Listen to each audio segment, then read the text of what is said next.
The scene begins with the Star Dragon taking a step forward and finally voicing what he calls a selfish plea.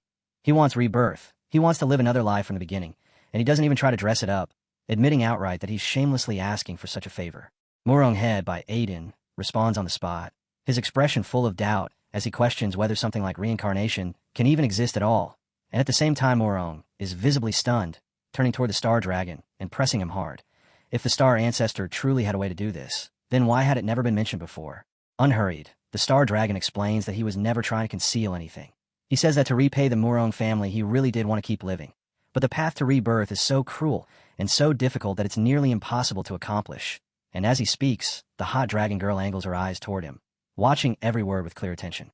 The Star Dragon continues, saying that the moment he saw both the Star Dragon and the Evelyn Dragon staying at Mr. Liu's side, he immediately understood something. Mr. Liu would definitely be able to make it work. And at that, the boy shoots the Star Dragon a sharp glare while thinking it through for himself. A method that lets dragonkind be reborn actually requires an Evelyn Dragon and a Star Dragon working in tandem. Now that his interest is fully hooked, the boy speaks up, saying his curiosity has been completely awakened, and he tells the Star Dragon to lay it all out in detail. So the Star Dragon starts with the Elemental Dragon's Dragon Domain, explaining that it's a domain expansion skill. Yet most people miss the most important point, because Dragon Domain isn't merely a technique at all. It's a genuine realm that truly exists, a space that belongs to the dragon race itself. Right then, a screen appears with clear, detailed information. Dragon Domain deploys a 100-meter diameter domain. Allied dragons and blood-related entities gain a 50% increase to all stats. Non-dragon enemies suffer a 50% decrease to all stats and cannot enter or leave the domain through movement, teleportation, or summoning. Building on that, the Star Dragon explains that this ability directly anchors the Dragon Domain to the real world. And then he brings up another power, saying that the Star Dragon's Star Shuttle can tear open the boundary of that connection. Another screen flashes into view. Star Shuttle rips space apart and forms a portal rift leading to a designated target location. The portal remains for 60 seconds and is completely unaffected by formations or forbidden spells. The Star Dragon goes on to say that by passing through this rift, one can step into the true Dragon Domain, and hearing that, someone cuts in, confused, asking if that means that by combining their powers they can enter a space that truly belongs to dragons, almost like an entirely different world. Only for that assumption to be immediately corrected, because Star Shuttle can travel only to a designated target location. So it isn't nearly that simple. The boy immediately raises another problem, pointing out that Xingqian has never once set foot in the true Dragon Domain. So how could she possibly open a rift to a place she's never even been to? The Star Dragon answers without dodging it. Right now, she can't. But once she reaches the Dragon King rank, Star Shuttle will evolve to the point where it can rip through any domain space at all, including the true Dragon Domain itself. Then he finally lays out the core of the plan. Inside the true Dragon Domain, as long as his life-condensed origin is handed over to her, to the mother of all dragonkind, she will be able to nurture him anew and grant him rebirth. The boy immediately asks whether she really is the mother of all dragonkind, and the Star Dragon simply nods and confirms it. Yes, she is the Life Dragon King, the root of all creation itself. The moment those words land, Chun Dragon reacts on the spot, repeating, Life Dragon King, and then breaking into laughter, clearly entertained by how interesting and amusing the situation has become. At the same time, the boy stands frozen in shock as his thoughts collide into sudden clarity. This means the blood-stained seed of the flying dragon divine tree has to be delivered to her. That's the key, and only then can she reclaim victory over the true Dragon Domain. Not long after, Bai steps forward with sincere urgency and speaks to Mr. Liu, begging on behalf of the Murong family that if he is willing to let the Star Ancestor be reborn, he will grant his agreement. Murong follows instantly, without a trace of hesitation, declaring that as long as the Star Ancestor remains, the Murong family remains as well. They swear to serve Brother Liu and the Yi family for generations, through fire and water, and ask him to accept their loyalty. The boy draws in a deep breath before he answers, explaining that it isn't that he refuses at all. He also wants to find the Life Dragon King. But Xingqian is only level 64, still far from the Dragon King rank, and with her current strength Star Shuttle simply isn't powerful enough to reach the Dragon Domain. The Star Ancestor responds in a calm voice and tells them not to worry, saying she can transfer what remains of her power into the young Star Dragon, and at the very least, that will directly push one of Xingqian's skills up to the Dragon King rank. The boy stares, stunned, and asks if something like that is truly possible, while Bai immediately voices the fear hanging over everyone. If the Star Ancestor gives up her remaining power, will she fall asleep again? The Star Ancestor answers plainly, yes, she will. Murong steps forward at once and declares that if that's the case, then the Murong family will continue to guard the Star Ancestor until Brother Liu returns from the Dragon Domain. The boy nods with firm resolve, and since Brother Morong has that much faith in him, he tells Xingqian to begin. Xingqian shoots into the air at once, wings spreading wide as she turns toward the star ancestor dragon, and in the next instant energy surges outward to flood the surroundings while a powerful dragon roar rolls through the air. The star ancestor immediately guides Xingqian, explaining that a star dragon's body is nothing more than a container for spatial power, and telling her to sense the galaxy contained within her own body, then accept the strength being given to her. In that instant, a screen pops up showing the star shuttle skill, describing how it tears space apart to form a portal rift to a target location, how the portal lasts 60 seconds, and how it remains unaffected by formations. Not long after, the star ancestor speaks again and announces that the young star dragon has now obtained a star shuttle capable of breaking through all domains. Vi rushes in, calling out to the star ancestor, but before she can even reach her, the star ancestor crumples to the ground, and blue energy spills from her body, spreading outward in a flawless circle as it slowly takes shape into a crystal ring. With a weak voice, the star dragon tells them to carry her essence and go find that mother, saying the Life Dragon King will surely be grateful. A new item appears right then. Star Dragon Essence. Legendary quality. Described as the essence of the star ancestor dragon, retaining unconsciousness to differentiate and verify the core of a star dragon. The energy keeps compressing until it finally solidifies into a complete star essence. And through that essence, the star ancestor explains that she can still communicate with them this way, though she will soon sink into a deep slumber. Another system notification flashes to confirm the reward. Obtain Star Dragon Essence Core X1. With what little strength she has left, the star ancestor entrusts everything to them and urges the dragon tamer to go. The boy clenches his fist hard, determination etched across his face as he answers with confident certainty that there's no problem, and with that Xiao Fei and Xingqian ready themselves to head toward the dragon domain, prompting an immediate quest notification. Quest name: Rebirth to the Star. Giant Dragon Quest description: the starry giant dragon bound to the western borders of the Murong family is nearing the end of its life, and as an offspring of the Life Dragon King, the root of all things, it wishes to return its essence to its mother for rebirth. After that, Xingqian stands planted in place, posture steady, confidence obvious, her appearance striking as she holds herself ready. The scene then cuts to the quiet courtyard of the Murong mansion, where Murong tells Brother Lu that the area has already been cleared and that no one will be affected by the skill. As Xiaofei lifts into the sky, the boy nods and gives the signal to start, and she immediately shoots upward. While they rise, uneasy thoughts creep into the boy's mind as he recalls how the devouring Demon Dragon King once tried to devour the Life Dragon King, how no one knows exactly when she vanished, and how that uncertainty gnaws at him until he begins to suspect she may still be plotting something even now. Another system screen appears. The dragon domain is deployed, and within a 100-meter radius allied dragons and blood-altered entities gain 50% to all stats, while non-dragon entities take a 50% reduction. Soon after, Xiaofei steps into a land utterly blanketed in flames, and Murong stares around in stunned amazement, unable to hide how shaken he is, because this is the dragon domain, an ability so incredible it leaves him speechless. The boy doesn't waste a second, telling Xingqian to unleash her newly empowered star shuttle, and she answers immediately, fanning out the star dragon's 3 forms as brilliant starlight spills in every direction, echoing and resonating with the star ancestor. The system display flashes star shuttle again. Space is ripped apart. A portal rift forms toward a distant target location. The portal remains for 60 seconds, and it is completely unaffected by formations or forbidden spells. The boy glances back just long enough to tell his brother to move on and wait for good news, and Murong responds with open excitement, saying they'll be waiting for his triumphant return. Then, as they surge forward, the boy orders Xiaofei and Xingqian stay tight behind him and follow closely.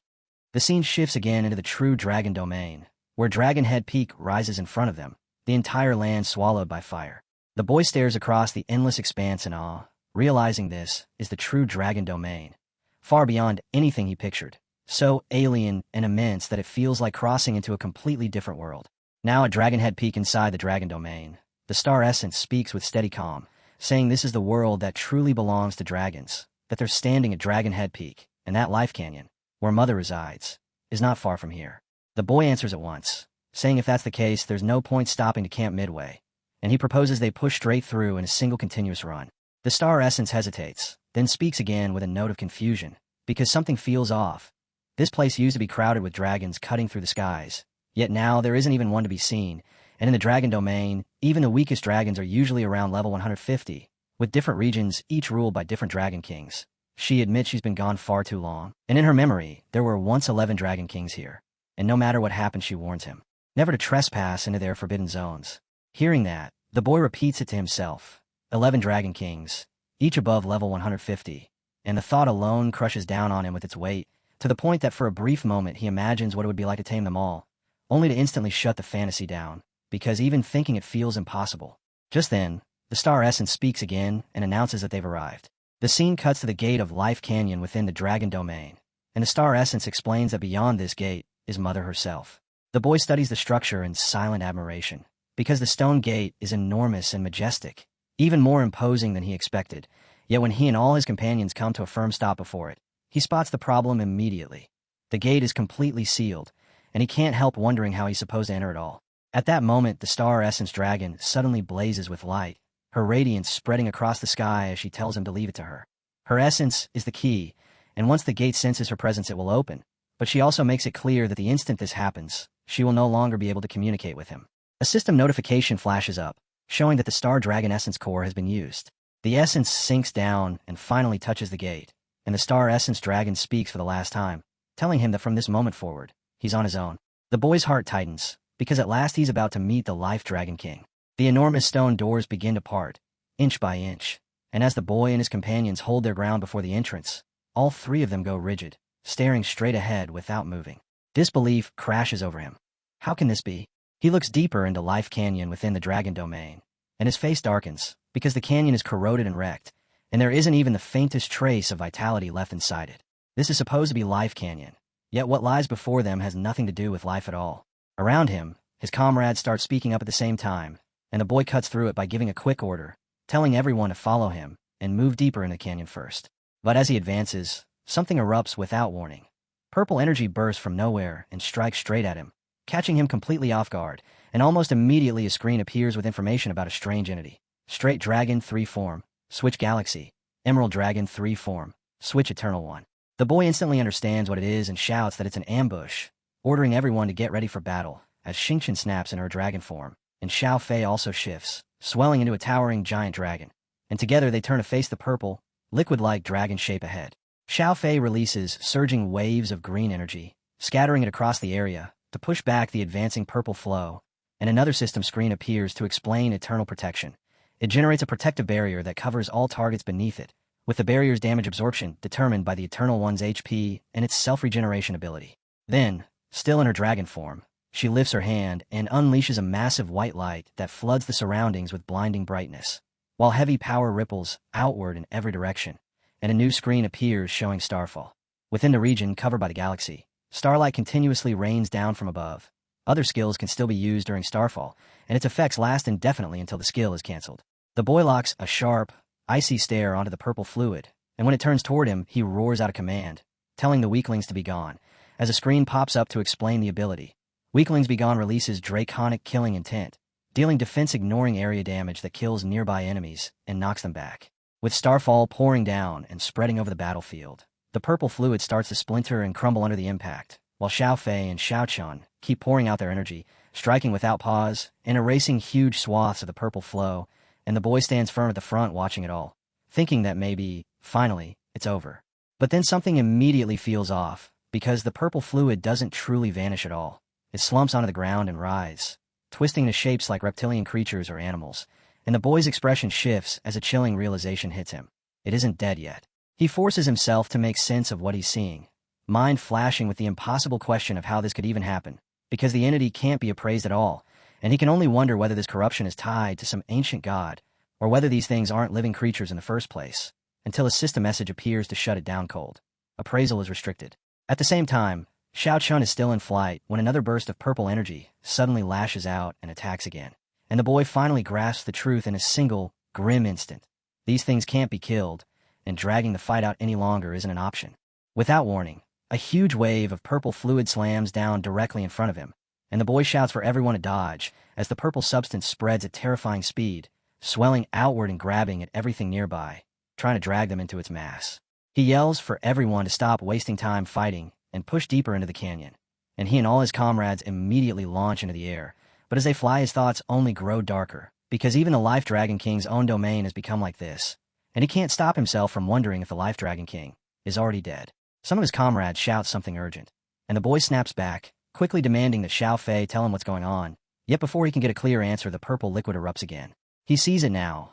The corrupted entities are clustering together, gathering into thicker masses as they surge forward and rapidly close the distance. And he shouts for everyone to speed up and shake them off while he and his comrades pour out their energy, trying to blast the purple fluid away from their bodies. He drives a powerful steel punch straight into the purple mass, thoughts racing as he notices they're getting faster. And with no other choice left, he activates another skill, switching his dragon taming aura into Dark Blade mode. A portion of the purple fluid finally peels away, and he and his companions keep flying as another system screen appears to confirm what he's done. Dragon Taming Aura. Shadow Dragon King form activates. The Shadow Dragon King bloodline awakens, granting a massive aura boost, 300% increased speed, and Shadow Stealth. Under the influence of the Dragon Shadow Aura, Shadow Stealth lets them enter or exit stealth whenever they want, and their stealth won't be broken by detection or even by taking damage. As he flies, the boy tells himself this should finally be enough to shake off those unknown corruptions. But only moments later, while he and his comrades struggle to scrape and wipe the purple fluid from their bodies, his frustration boils over. Even at triple speed, the corrupted entities are still matching them. They can't be killed, and they can't be escaped easily either, and he grits his teeth, wondering if there's truly no way out at all. Then his eyes snap wide, because a vast wall of fire erupts directly in front of their path, abruptly sealing off their escape. The scene opens inside an enormous wall of raging fire, flames burning without end as they surge outward in every direction. And while the boy and his comrades force their way through that inferno, unease tightens in his chest because something is deeply wrong. This fire feels downright insane, far more outrageous than even Xiao Ye's cataclysm. Before he can fully piece that feeling together, a violent surge of liquid purple corruption suddenly punches through the flames and spreads straight into the fire itself. And the sight shocks him to the core, because this shouldn't be possible. A system message appears at once. Shadow Stealth has been deactivated. The boy reacts instantly by activating Steel Shield, and as he watches what happens next, his eyes widen with disbelief. The fire is actually suppressing the unknown corruption, forcing the purple substance to weaken and recoil under the pressure of the flames. Right then, a gigantic dragon with terrifying, oversized teeth speaks from within the blaze, stating flatly that corruption cannot be killed and can only be suppressed for a time. The boy snaps his gaze toward the source of the voice in shock, but the dragon continues without pause, questioning him. How does a mere human step into the dragon domain? And with two young dragons at his side, who exactly is he? A system screen immediately identifies the creature, Flame Colossus Dragon, a root-winged dragon. The boy holds his ground, gripping the star essence tightly in his hand as he introduces himself as a dragon tamer, explaining that he has two critical tasks that must be delivered to the Life Dragon King, and that one of those tasks concerns the life of a dragon living outside this domain. Another system screen appears, displaying the Star Dragon Essence Core, legendary quality, explaining that it is the remaining essence of the Star Sky Dragon, that it still contains its consciousness, and that it is used to differentiate and verify a dragon's core identity. The giant dragon reacts the instant it senses it, roaring in surprise as recognition flashes through its tone. This is true dragon origin energy from the Life Canyon, and it acknowledges that the boy really is a dragon tamer, though it admits it never believed such an offensive profession could still exist in the world beyond the dragon domain. The boy doesn't waste a breath on anything else, immediately demanding to know what happened here and where he can find the Life Dragon King. The fire-shrouded dragon answers with stern authority, ordering him to calm down because this place isn't safe, because corruption could strike again at any moment, and telling them to follow it first. The boy hesitates just long enough to weigh it, then chooses to trust the dragon, leading his comrades after the massive creature as it guides them across the burning landscape. When they finally reach a particular spot, the boy looks around in surprise and asks what this place is. The black dragon explains that this is a small secret realm constructed by Mother herself, a place known as the dream space of the Life Canyon. Then another dragon, still wreathed in fire, speaks with visible fury, declaring that Life Canyon has already been completely corrupted, that it's uninhabitable, and that this place is their last sanctuary. A voice follows, saying the area is filled with dragon remains, and demanding to know what in the world has happened to the dragon domain. Before anyone can take another step, a dragon entirely shrouded in raging flames strides forward and forcefully orders them to stop right there, and as it moves, the heat rolling off its body surges violently. A second voice cuts in just as sharply, also shouting for them to stop. But this time it comes from a white dragon whose fury is plain to see as it angrily accuses the fire dragon of bringing a dragon tamer before Mother, saying he's truly gone mad. And this one is identified as the Bronze Colossus Dragon, a root-winged dragon. Another dragon speaks next, its body still burning with fire, accusing them of betrayal. Allowing an outsider to learn of this place is a betrayal of Mother herself. A system screen appears, identifying yet another presence as the Cloudflow Dragon, Also, a root-winged dragon. The bronze dragon immediately declares that the outsider must be killed, and that Mother must be defended to the death. And it's revealed that this dragon is a twin-headed dragon, another root-winged dragon. But the dragon engulfed in flames roars back in anger, insisting he isn't betraying her at all, explaining that this dragon Tamer was entrusted by a dragon from outside the domain to find Mother, that he has earned that dragon's trust, and that he is an ally. The cloud flow dragon freezes in shock at that, blurting out the question, there's still a dragon outside the domain, and there are still brothers and sisters out there who remember them? At that moment, the boy steps forward, a softly glowing crystal in his hand, the star essence, and he explains that it belongs to a star dragon nearing the end of its lifespan, and that dragon believes the life dragon, King, surely has a way to grant it rebirth. A system screen appears again, displaying the star dragon essence core. The instant those words leave his mouth, an uncanny reaction ripples through the space itself as the rebirth of the dragon begins to resonate faintly, stunning everyone present, until someone speaks up to say that such a rebirth requires a seed of life to be accomplished, and the boy and all his comrades jolt at that revelation. Then an unknown presence finally reveals itself as layers of white roots unfurl outward, and a calm yet crushing voice speaks, saying it recognizes every one of its children, including the essence held in the dragon tamer's hand, and that from this moment onward, he is one of them. This presence is revealed as the Life Dragon King, the root of all things. A system notification appears, updating the quest. Quest name, Rebirth of the Star Giant Dragon. Objective update, delivers Star Dragon Essence Core 1 by 1 to the Life Dragon King, root of all things. Progress, 0. Reward, obtain Life Seed. At that very moment, Xingqian suddenly laughs, saying she has finally found her at last, and without a hint of hesitation, she rushes toward the Life Dragon King, while dense purple energy begins to circulate around her body. She declares that the Life Dragon King's power belongs to her, then bursts into laughter as she reminds them that she warned this would happen. Xingqian suddenly freezes, caught off guard, as the boy steps forward and firmly tells her he won't allow her to block his path. She shrieks back in fury, ordering him to move aside and warning that if he refuses, she'll devour him too. The boy answers with steady calm, asking whether she truly intends to break their contract, reminding her that as long as the contract remains, if he dies, then she dies right along with him. He tightens his grip on the flames, resolve unmistakable as he declares that the Life Dragon King is essential to all dragonkind, and that he will never permit her to be harmed. Then he challenges her head-on. If she wants mutual destruction, then come. She clicks her tongue in irritation, saying he's spoiling her fun, and with a mocking smile she calls him Little One, remarking that he's getting more and more cunning. The boy stays composed, neither lunging to attack nor speaking with aggression, and instead gives her credit, saying it's all thanks to her excellent teaching.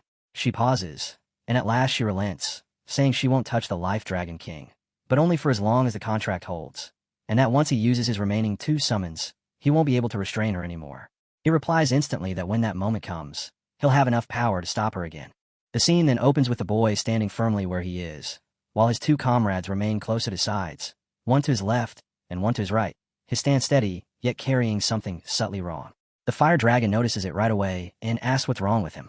The boy gives a small shake of his head and answers honestly that it's nothing serious, that he's simply been exhausted lately and keeps getting lost in his thoughts.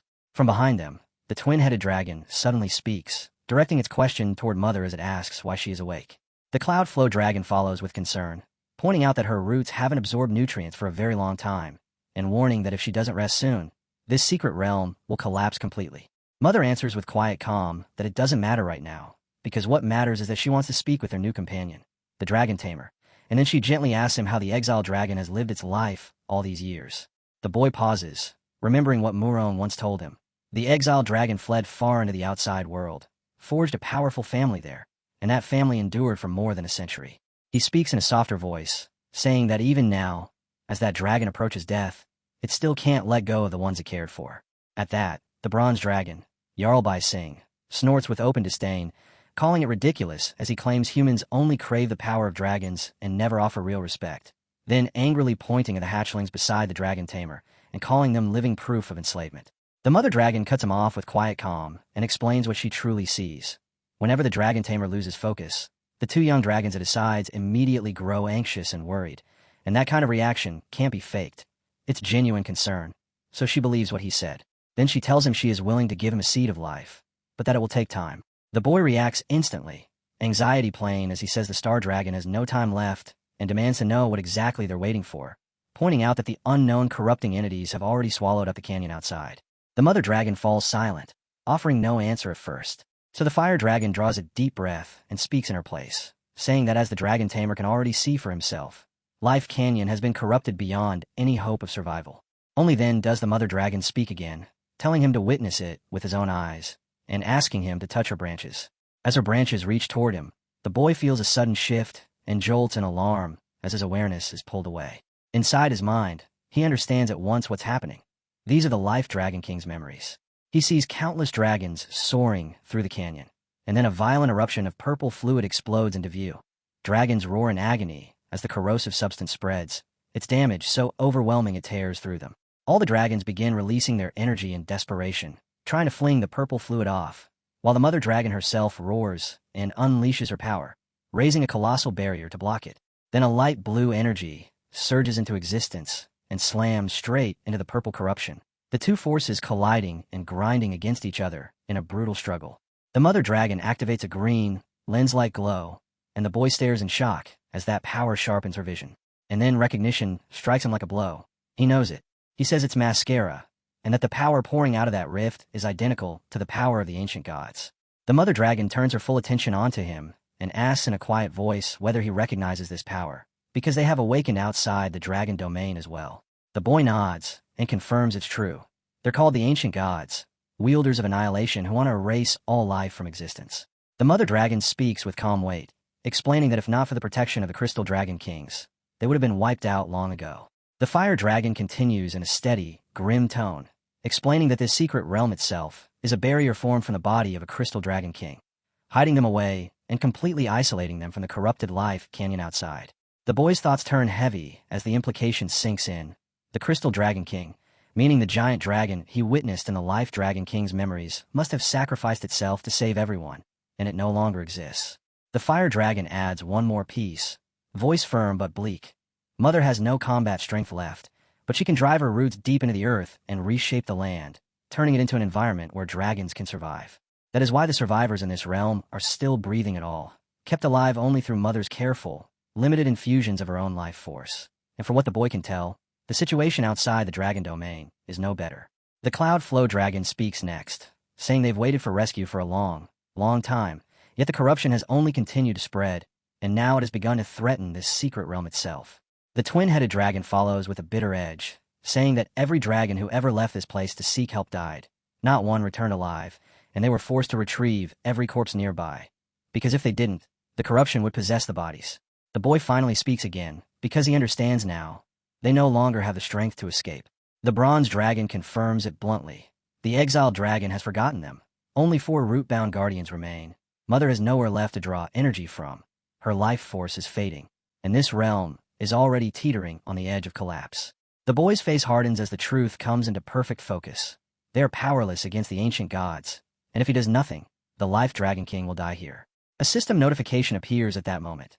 Dragon Nation Fire Seed Metal, Legendary Quality Accessory. Effect: increases all attributes of the wearer by 25%. And if that happens, the entire dragon domain will eventually be swallowed by the ancient gods.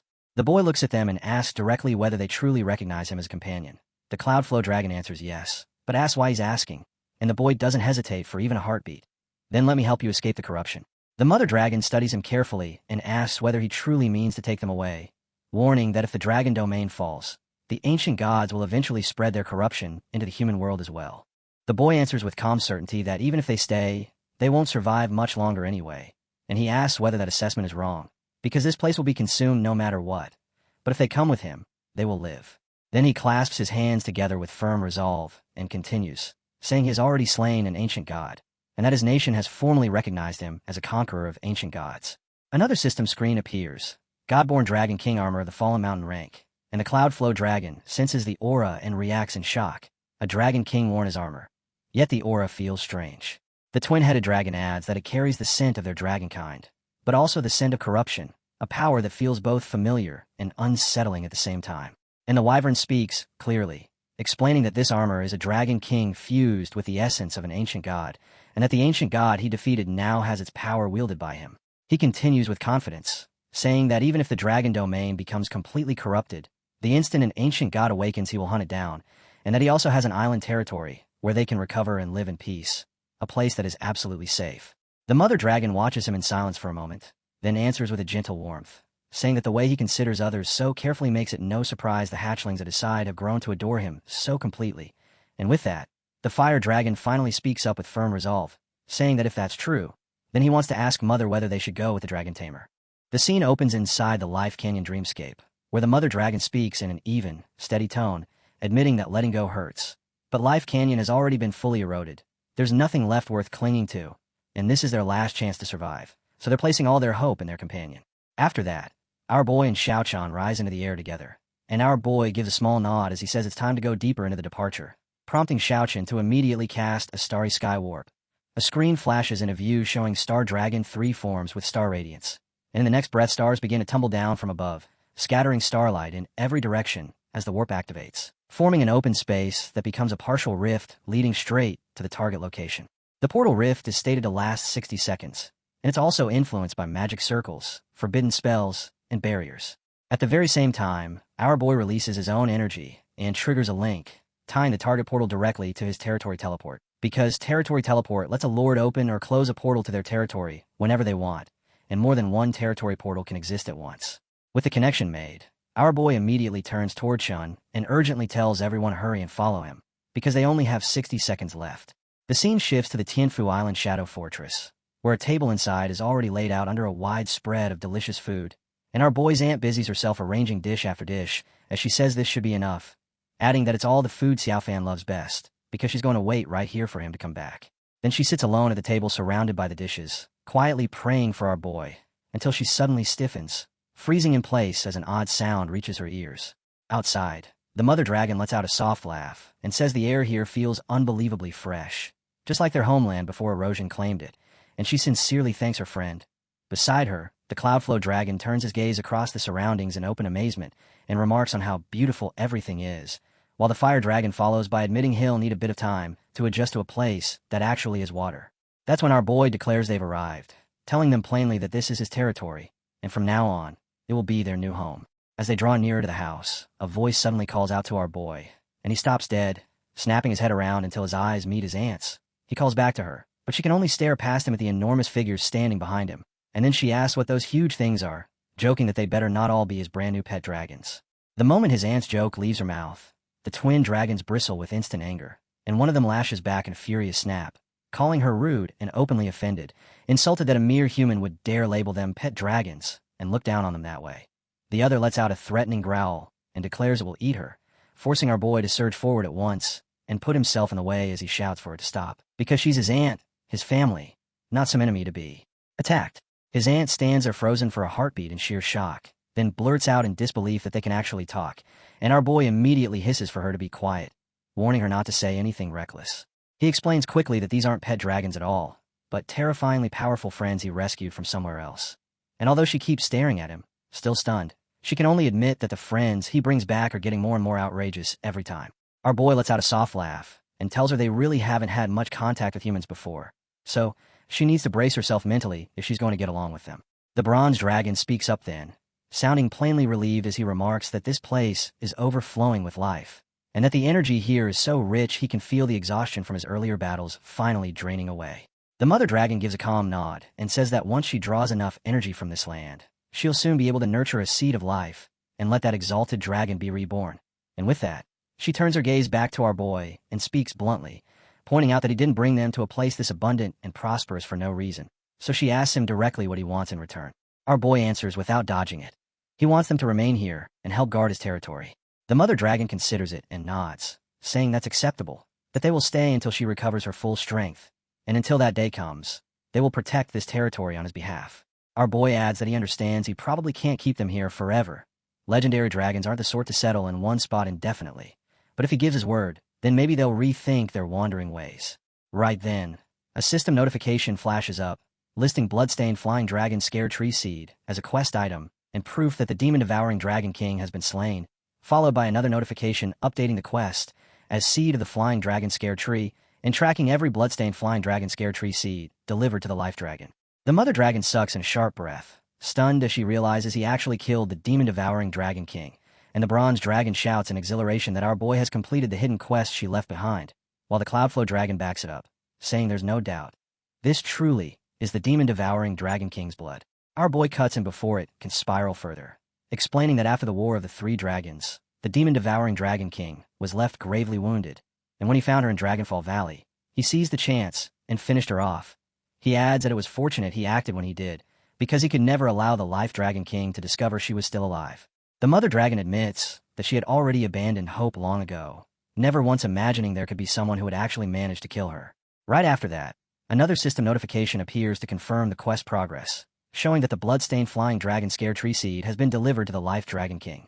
The Mother Dragon turns back toward our boy, and when she speaks, her voice carries both relief and pride as she tells him he has avenged the children she lost so tragically on the flying dragon's scared tree. Not only did he save the exiled dragon, he also carried out her ancient vengeance, and with feats like that, there's no way he'd be asking for their help merely to make them stay here. So she presses him again, asking what he truly wants.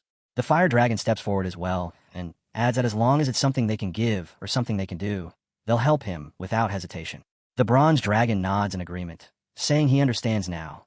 Our boy has torn the throne of grief and despair out of Mother's heart, so they owe him, and he has earned that repayment, and all they want is for him to remain here in his territory. Then the Mother Dragon looks at our boy with a blend of amusement and admiration, laughing as she calls him a fascinating, clever human. Our boy simply smiles and explains that as a dragon tamer, his purpose is to become friends with dragons. Humans might hunger for a dragon's power, but there are paths to that power other than subjugation or stealing it, because if they become companions, that bond lets him borrow their strength when the moment calls for it. The Mother Dragon is clearly moved, and she admits that after everything he's done for them, they truly have no reason left to refuse him. A system screen pops up, confirming that the seed of the Flying Dragon Scare Tree quest has been completed, and then another screen shows the Life Dragon King along with a ruthless guardian dragon settling into the territory, followed by a third announcement stating that the Life Dragon King is taking root, burrowing deep into the earth to anchor herself. During this period, she will enter slumber, she won't be able to move, and she will automatically shift into an absorption state. The Mother Dragon says that for now, they should simply get along happily, and a system notification confirms that the taking root absorption state has been activated. Our boy thinks to himself, impressed that he managed to secure the Life Dragon King and 4 enormous dragons without using any contracts at all, and he reflects that the hidden quest Xiao Fei picked up back then ended up letting him gain 5 powerful dragons in one sweep. He looks around, startled to realize he's already healed, and the Cloudflow Dragon explains that while Mother is taking root, she will sleep while continuously absorbing energy and releasing a life aura at the same time, and that aura can heal, and can even grant experience points. Our boy is stunned and asks if he heard that correctly, because does that mean they can level up just by staying close to the Life Dragon King? The Bronze Dragon gives a confirming nod and says yes, that's right, though Mother's life force is still weak at the moment, so in about a month they can probably only gain 7 or 8 levels at most. Our boy breaks into a grin, genuinely amazed, because this is basically leveling up while lying down, and in his mind he can already see it. Everyone kicking back, soaking in the hot springs, taking in the sea view, while the dragons handle the territory like it's nothing, the kind of luxury countless people could only fantasize about. The twin dragons add that even if this pace might feel a little slow for class changers, it'll be much quicker for the ferocious beasts on the island, since those monsters are already around level 90, and Mother will soon be able to push them up to level 100. Our boy's eyes go wide at that, and he blurts out in disbelief, asking if even the beasts can level up too, and the dragons just laugh. One of them even tosses out a teasing joke to provoke him, and our boy shoots back a sharp glare. Then the fire dragon announces he's realized the water here isn't ordinary at all, and that it can actually boost several of his stats, prompting our boy to yell at him to get out of the water, joking that he'd been the one claiming he couldn't stand water, yet he nearly boiled the hot spring dry. The fire dragon grins right back and calls him stingy, reminding him that he'd just been talking about friends and companions. Meanwhile, our boy's gaze shifts to the Mother Dragon, who is spreading her green energy throughout the territory, and it clicks for him that what she's releasing is the Seed of Life that will save the Star Dragon. A system screen appears at once. Seed of Life, Phase 1, Legendary, Consumable. Our boy launches up into the sky, thinking that the Life Dragon King needs time to absorb enough energy before the seed can truly finish forming. But then, without warning, a surge of green energy erupts above his head, and the Bronze Dragon speaks up, saying that Mother trusts him, and they do too. Yet when it comes to the Seed of Life, they have to set down some rules on her behalf before anything goes further. The scene opens on Tianfu Island, with our boy standing there and talking about establishing rules, trying to get everything sorted out, while on the other side the Cloudflow Dragon begins laying out what really matters. The Seed of Life is created from Mother's own flesh and blood, and only one seed can be produced each year, and when it first comes into existence it enters the first stage, and in that stage it carries the power of rebirth, essentially granting someone a second life. The moment he hears that, our boy immediately asks whether that means there's a second stage as well, And the fire dragon nods as he explains that yes, there is, because as the seed of life continues to grow, it advances into the second stage, and once it reaches that point, it gains the ability to nurture new brothers and sisters who will eventually hatch into life. Our boy looks openly shaken by that, and asks if that means every one of them was born from the same seed. And the Cloud Flow Dragon confirms it, explaining that before the dragon realm was corrupted, their mother had 237 children, but now only the 4 of them remain. The corruption prevented Mother from absorbing energy, and because of that, no new dragons could be born. Hearing all of this, our boy starts piecing it together in his head. So the seed of life is basically the Dragon King of life's dragon egg. He never would have guessed that his own territory could produce a dragon egg every single year. And the moment that sinks in, his mind races. If he simply lets it grow with time, wouldn't he be able to cultivate an entire legion of dragons? A thought so absurd it feels almost unreal to him. But before that idea can go any further, the bronze dragon suddenly shouts that they won't outright forbid him from harvesting the seed, yet at least 1 year, or even 10 years, must be left untouched so that new rootless dragons can be born. And our boy immediately reassures them he understands, telling them not to worry because he also wants the dragon race to prosper, and unless it becomes absolutely necessary, he won't harvest the seeds. The bronze dragon perks up, clearly pleased, and says good, then tells him he can take this particular seed to feed the exiled dragon who has been waiting, and our boy wastes no time, grabbing the seed at once. Right after that, a screen flashes in front of him confirming he has obtained the seed of life, first stage, followed by another screen displaying his current progress and listing the seed of life he's obtained one by one. And seeing that, our boy thinks the Star Dragon's quest can finally be completed now. The Fire Dragon immediately urges him to hurry, explaining that their mother's life force is extremely weak and the seeds will wither in less than 3 days. And in the midst of that, someone remarks that the spring water is incredible and tells everyone to try some, making our boy react on instinct as he demands to know why they're drinking it again, snapping that they should go drink seawater instead and stop running the hot spring dry. At that moment, someone from the previous loft looks stunned and asks who that person is, and another voice answers by calling out to Lu Fan, demanding to know if he still remembers them. They accuse him of stealing Sakura Nation's dragon, and even killing their Yamada no Orochi, and they warn him he shouldn't have thought they would fail to find him, even if it meant chasing him all the way to the ends of the earth. Then, without warning, a black beast with glowing red eyes emerges, stepping forward as it fixes its stares squarely on our boy, and our boy is plainly caught off guard. But instead of retreating, he narrows his eyes and glares straight back at the red-eyed creature, and in an instant the air turns thick with pressure. Immediately after, the black beast's identity is revealed. YNMZI, level 191, a 119 on Myoji. The red-eyed beast speaks with smug confidence, declaring that now, with his master and the 4 major clan leaders supporting him, our boy is basically finished.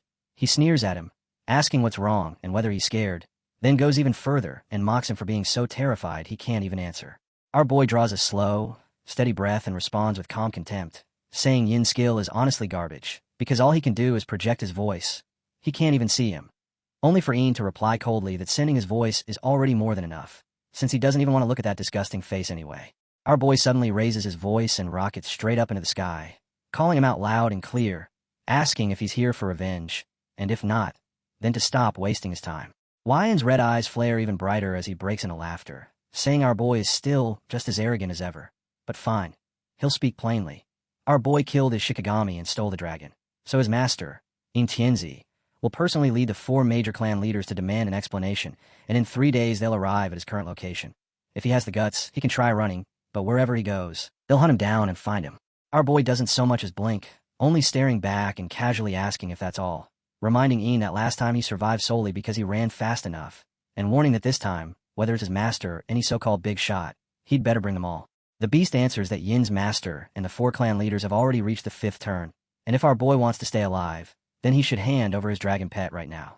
The instant he hears that, our boy gathers his power and lunges in, trying to drive a punch into the beast, but the beast's voice rings out again, cool and taunting, reminding him that he has only 3 days to think through how he plans to face them, and our boy merely replies that he'll be waiting. The scene cuts to the Sakura Nation, inside Tianfu Palace, where the slave is shouting in furious rage, livid over how everything has gone since returning to Sakura Nation, screaming that Luo Fan dared to interrupt his ultimatum, and swearing he wants him dead, so dead there won't even be a corpse left behind. While he's still throwing his tantrum, another voice slices through it, sharp and cold, calling him a disgraceful fool and ordering him that it's enough. And the moment his master steps out, the slave collapses to his knees at once, bowing low and crying out to his master. His master stands there with purple energy coiling around his body, and with calm arrogance he remarks that young people who gain power beyond their limits tend to grow arrogant, that he's seen countless examples, and that once fifth-term professionals are standing in front of someone like Luo Fan, that person will naturally learn humility. A screen appears, displaying In Tianzi, level 130, Lord of Tianfu Palace. The slave crawls along the floor and agrees eagerly, claiming that once the master arrives together with the 4 fifth-turn clan leaders, all the dragon pets will belong to him. But the Lord of Sakura Nation answers coolly that when the time comes, he'd better watch his manners in front of the clan leaders and not bring him shame. And as they move out of the hall, Ian explains that bringing the 4 noble clan leaders is mainly meant to probe the situation in Taichi Nation, because if the 10 clans supporting Taichi Nation don't respond, they'll erase Taichi Nation in a single strike, and, as for avenging the slave, that's merely something they'll deal with along the way. What everyone actually cares about, he makes clear, is how the dragon pets will be divided afterward, because the slave himself isn't worth much at all, and the one truly capable of commanding Tianfu Palace along with the 4 noble clan leaders is him. The slave hurriedly nods, saying he understands, and the master follows by stressing that this entire trip is a covert operation, so secret that even the king knows nothing about it, then orders the slave to keep his mouth shut, prompting the slave to bow flat to the floor at once, repeating yes again and again. Once the master is gone, the slave starts laughing to himself, thinking privately that his master's real power is even greater than the king's, and at this time they won't merely kill Luo Fan and seize the dragon pets, but will also crush Taichi Nation and expand their territory. So in his mind, everything is lining up perfectly. The scene cuts back to our boy and the dragons, and one of the twin dragons remarks offhandedly that Ian sounds like an idiot and suggests they should just kill him, while the other chimes in even more bluntly, saying he misses the taste of human flesh. The fire dragon, though, speaks with more restraint, saying that if the enemy is coming, they can all help their dragon Tamer. And our boy looks genuinely surprised as the fire dragon continues, explaining that as his companions, they will appear whenever he needs them. A screen pops up displaying Flame, Giant Dragon. Our boy asks whether they still intend to leave after all of this, and another screen appears showing Flying Cloud, Giant Dragon Scale. The Cloud Flow Dragon explains that they plan to roam the world in search of other outland dragons scattered across it, gathering them together and preparing to resist the corruption of the dragon domain, while the Bronze Dragon adds that they won't stay on this island forever. Yet, whenever our boy needs them, they can teleport to his side instantly. The twin dragons jump in again too, saying that in 3 days they'll come help, and whether our boy can handle the enemies or not, they're definitely going to eat them. And in the end our boy gives a final nod and says fine. He'll accept it. A screen flashes up showing obtained Flame Giant Dragon Scale 1, and then again obtained Flame Giant Dragon Scale 1. Our boy thinks to himself that with proof like this, he can summon 4 giant dragons, and even if they aren't on the demon-devouring Dragon King's level, at least he won't have to constantly worry about being betrayed at any moment. And honestly, a 3-day death ultimatum almost sounds interesting. Still, before that confrontation arrives, he needs to head back to the western region first to finish the 3rd giant dragon's quest. The next morning, the scene opens in the western region of the Yi residence, where Yi stares at our boy in utter disbelief and says it's honestly unbelievable. He went off to help the Murong family, and somehow returned with the dragon mother and 4 giant dragons. Then she adds that at this rate, his territory is practically about to become a full-blown dragon pet hatchery. Our boy stays unruffled, lifting his teacup for an unhurried sip as he tells you not to make it sound so exaggerated, because a seed of life takes a very long time to hatch into a dragon, so it's nowhere near as instant or dramatic as she's making it out to be. Then his face tightens and turns serious, and he asks her directly whether, while he was gone, the Ning family or the Luo family caused her any trouble. Yi answers evenly, saying she nearly forgot to bring up the Ning family. Ever since the Divine Ruin's Secret Realm incident, Ning Shuang has been coming here repeatedly looking for him. Our boy blinks in surprise and mutters that she's really relentless, then asks about the Murong family, wondering if they would truly just sit back and watch Ning Shuang throw tantrums like that. Yi explains that it isn't really fair to blame the Murong family in this case, because the main issue is that Ning Shuang always comes alone, only asks for him, and if she can't find him, she simply leaves. It doesn't look like she's here to take revenge at all, so you didn't even think it was necessary to inform Murong Shang. They're still talking when a loud voice suddenly rings out from outside, shouting for Lu Fan to come out and see her, and he immediately inhales sharply and mutters that speak of the devil, and the devil appears, because Ning Shuang is here again. Our boy looks startled as the scene shifts outdoors, where Ning Shuang stands her ground with a straight, unwavering posture, loudly declaring that she knows he's back and ordering him to come out, even shouting that if he doesn't show himself today, she's not leaving. Our boy finally steps out and tries to settle her down, calling out that it really is Ning Shuang, but she flares up instantly, snapping at him not to pretend he doesn't know her, and saying he finally decided to come out and see her. Outside the mansion, our boy takes in her outfit and tosses out a casual tease, saying she's dressed like that as if she's here to seek revenge, and that anyone who didn't know better would assume she's desperate to marry him instead. Ning Shuang pauses, And in that brief silence her expression turns complicated, tangled with emotion, before she answers yes. That's right, she came to marry him. And she stands there firm, refusing to retreat. Our boy immediately shouts back, demanding to know if she's lost her mind, accusing her of trying to extort him because she can't beat him, then blaming her outright, saying it's because of her that he's lost the trust of both the Ning family and the Luo family. Ning Shuang doesn't avert her gaze for a second as she tells him he has to take responsibility for her. And from where she's watching the whole scene unfold at the Yi residence, sister, he can only sigh and remark that she's witnessed forced marriages before, but someone threatening their own life right on their own doorstep is truly a first. Our boy reacts fast, lifting both hands as he tells her not to misunderstand him, because he didn't do anything at all. But Ning Shuang refuses to yield. She fires back that he wants to claim no responsibility, yet he already ruined everything she had and now he's acting like there's nothing between them. Then she calls him Luo fan and says he has only two options. Either he takes responsibility for her, or he kills her. And the instant those words leave her mouth, she draws a knife and presses the blade against her own throat. Sister Yi mutters under her breath that she used to think the two of them just had a rough time together in the secret realm. But looking at this now, it's clearly far more complicated than that. Our boy is caught between anxiety and irritation, and in his heart he keeps repeating that it isn't like that at all, that there is absolutely nothing between him and Ning Shuang. Yet Ning Shuang only tightens her grip on the knife and warns that if she dies here, he'd better think carefully about how the Yi family is supposed to explain it to the Ning family. Our boy snaps back at once, telling her to get lost, and that if she wants to die, then she shouldn't do it at the Yi residence. Sister Yi just shakes her head and points out that the Ning family's eldest young miss has always been proud, and now she's even throwing away her dignity for him. So how is anyone supposed to believe that nothing happened between them?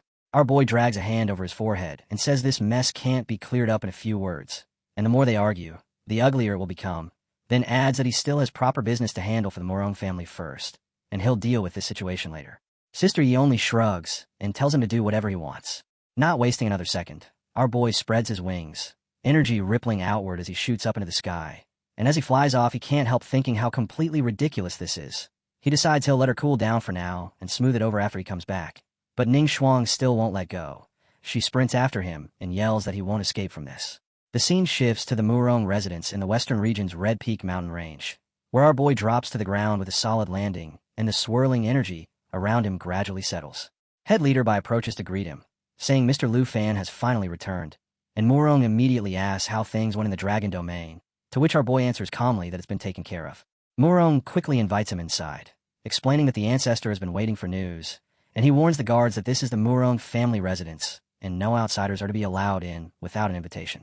Right then, Ning Shuang appears at the gates, and the soldiers instantly raise their bows and aim arrows at her, but she stands there without a hint of fear and declares with full confidence that she is Lu Fan's wife, and that she's with him. Murong looks completely baffled and points out that not long ago, in the Divine Ruins, the two of them were practically trying to kill each other. So what in the world is going on now? Our boy stares at Ning Shuang's back, lets out a long, slow breath, and admits he doesn't understand it either. But one thing is certain, she is absolutely not his wife. Murong gives a short nod and immediately orders the doors closed, and Ning Shuang erupts in fury outside, shouting that he's trying to shake her off and warning Lu Fan to keep dreaming if he thinks that will work. Our boy only feels more irritated by her outburst, but he refuses to engage and simply heads inside. And once they reach the main hall, he turns respectful at once, addressing the ancestor properly before shifting his gaze toward the Star Dragon. Murong reports to the ancestor that Mr. Lu Fan has returned safely and has brought the item they requested, and our boy raises his hand to present it, saying plainly, "Here, it's the seed of life you wanted."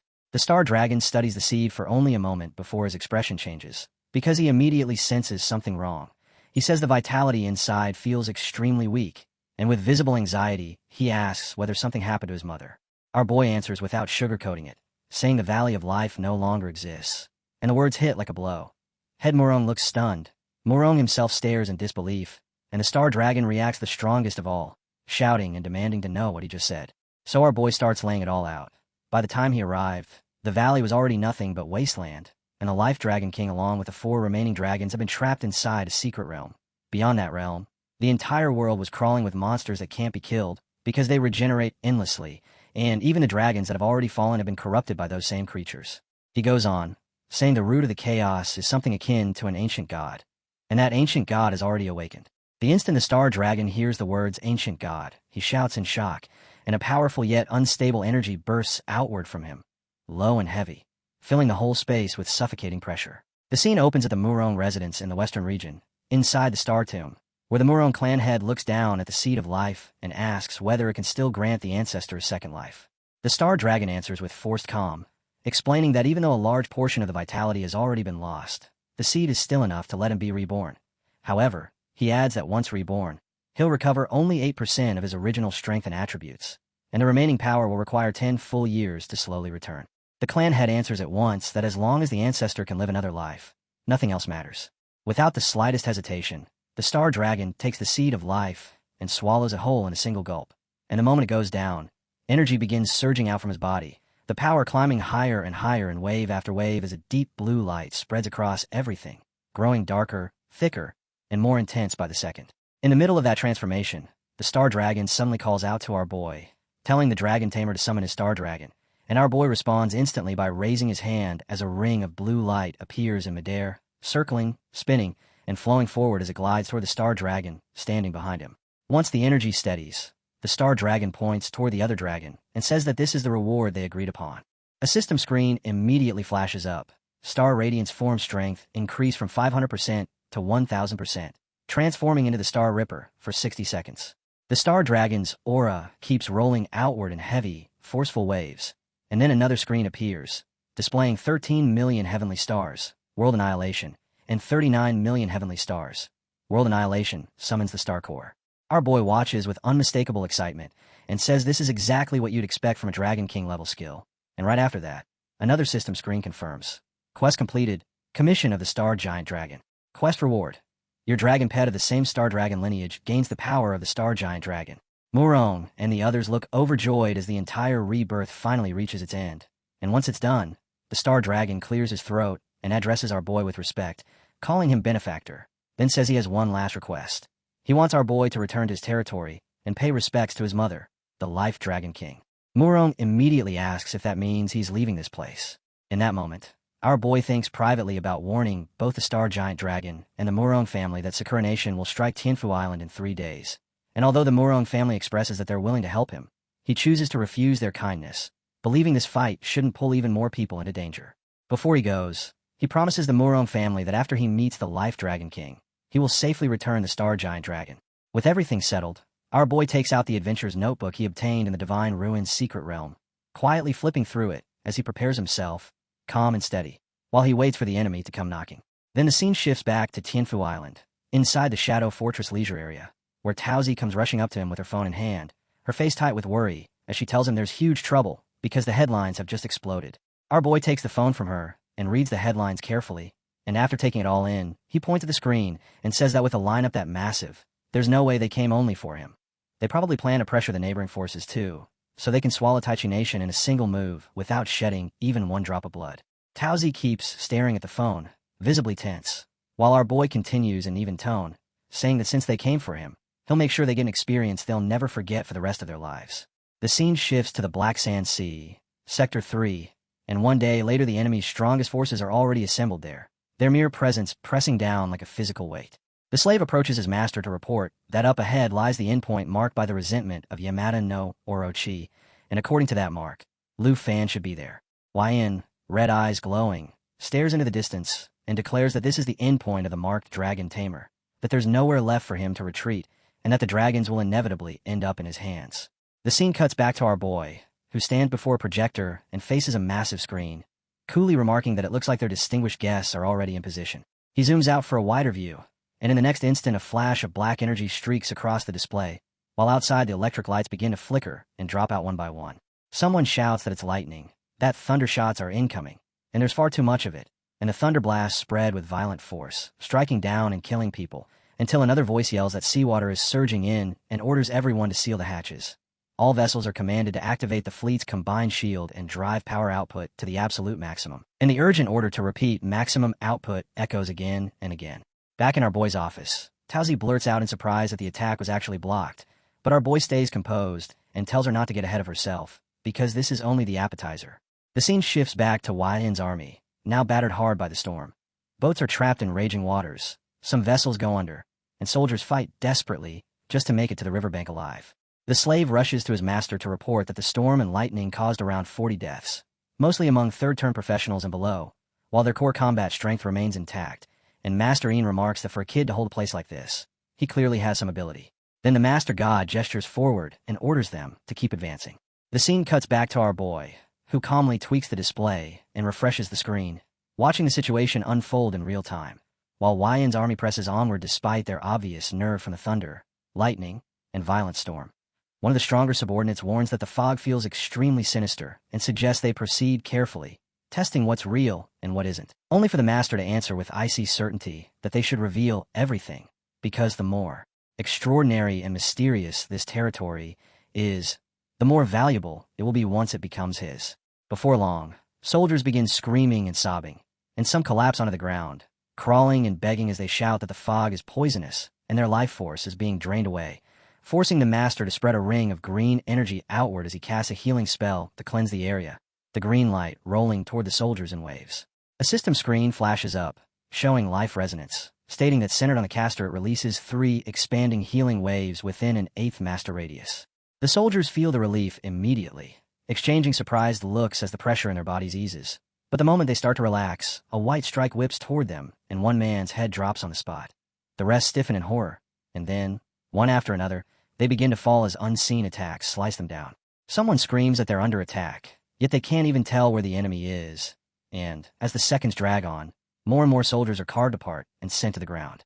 The Uroboro moon appears and remarks that this is a rather interesting welcoming ceremony, adding that they're waiting for them to panic, aren't they? While the Uroboro god snaps angrily that the fog is eroding their energy, and that there's no way this is a naturally formed phenomenon. A level 80 shadow swordsman raises his blade, readying himself to strike, and the Master orders them to use Illuminate, to flood the area with light and disperse the fog. Another screen pops up showing Bone Wrinkle of the Netherworld, explaining that if hostile line targeting or spiritual disturbance occurs within a 100-meter radius of the wearer, it will trigger a response. The Master shouts into the unseen space toward the hidden dragon Tamer, accusing him of doing nothing but playing tricks and telling him to come out. Another system screen appears for Illuminate, describing that once activated it produces a powerful light effect capable of quickly dispelling all intermediate or lower illusions. And back at his base, our boy lets a faint smile tug at his lips as he tells everyone to get ready and enjoy the meticulously arranged performance. The scene opens on Shadow Island at the edge of a ruined city, where the Shadow Swordsman and another fighter wielding the Eye of Thunder are already locked in battle, striking from different angles. One of them yells at the concealed enemies, calling them hiding rats and ordering them to come out, then activates Eye of Thunder as electricity crackles through the air and his vision sharpens, while at the same time the Shadow Swordsman whips his blade through flashing arcs and pivots toward a beast lurking nearby. The man steps in and finishes the creature with a single decisive blow. A system screen appears showing earth-shattering cleave, describing how a heavy sword swing smashes the ground and sends a forward propagating shockwave that damages enemies in its path and briefly knocks them back. Not far away, Uroboro comments that this feels like playing hide-and-seek, but unfortunately for them, he always knows which cave the ghost is hiding behind, and another screen appears showing Shadow Arrow, heart-piercing, stating that it fires arrows wrapped in shadow energy to deal massive physical damage to a single target. Around Master Ian, his strongest subordinates hold their ground and swiftly wipe out the Shadow Swordsman and the nearby threats, while back at base our boy watches it all on the giant screen, calm yet sharply attentive. Then, all at once, a man dressed in white steps forward on the battlefield, and as he spreads green energy outward in every direction, soldiers caught inside it start collapsing where they stand, dying one after another. A system notification flashes up, describing Illuminate as a skill burst that releases an intense light effect capable of dispelling or suppressing all mid-tier and below illusions, instability, shadow effects, and shadow concealment. Master Ian immediately shouts that this place isn't suited for a drawn-out fight, ordering every unit to charge straight toward the ancient city and end the battle quickly. And at his command the troops pull themselves together, regroup, and begin sprinting toward the next city exactly as instructed. When they reach it, Master Ian speaks with icy certainty, declaring that no matter how deeply the enemy tries to hide, it won't change the truth that they're nothing but turtles trapped in a jar. At that precise moment, our boy's voice rolls across the battlefield as he channels energy through the screen interface, calmly remarking that they arrived later than expected and welcoming them all to his hunting ground, and in the blink of an eye energy surges throughout the entire area as the army, still standing in formation, whips their heads around in shock and begins taking hits from every direction at once. A screen pops up listing Shadow Death Sentinel level 95, Shadow Death Sentinel level 90, and Shadow Soul Executioner level 85, and as Yin's forces turn to face the sudden threat, thunder and lightning slam down from overhead while Shadow Dragons, Shadow Earth constructs, and Shadow Souls materialize and start cutting the soldiers apart one by one. The battlefield devolves into chaos, filled with screaming and crying as bodies drop, and then yet another shadow entity rises into view, spreading a broad ring of purple energy outward. Anyone caught in that ring starts shrieking as their bodies weaken, and then they collapse into death. On the other side of the field, one of Yin's strongest men stares at the shadows with burning fury, swearing in his heart that he'll dig out every last one of these insects and crush them one by one, and without any hesitation, he transforms into his giant form, his body swelling larger and larger as overwhelming force pours off him, clearly intending to flip the entire battle through raw strength alone. Energy then erupts from that top warrior on Yin's side as he activates Thousand Birds' Thunder Domain, and a blinding light detonates from his body and spreads rapidly across the battlefield. A system screen appears for Thousand Birds' Thunder Domain, explaining that it instantly weaves a three-dimensional spiderweb of high-density lightning through a special airspace within a 100-meter radius, dealing 200% lightning attribute magic damage per second to all flying units inside, until lightning saturates the sky like a lethal cage. Right then, a heavy shadow dragon, General, level 95, charges straight at him, and the man gathers power into his hands and shouts at the dragon to stop playing tricks as he fires his force toward it. But the dragon doesn't retreat. Instead, it swallows the lightning and keeps driving forward.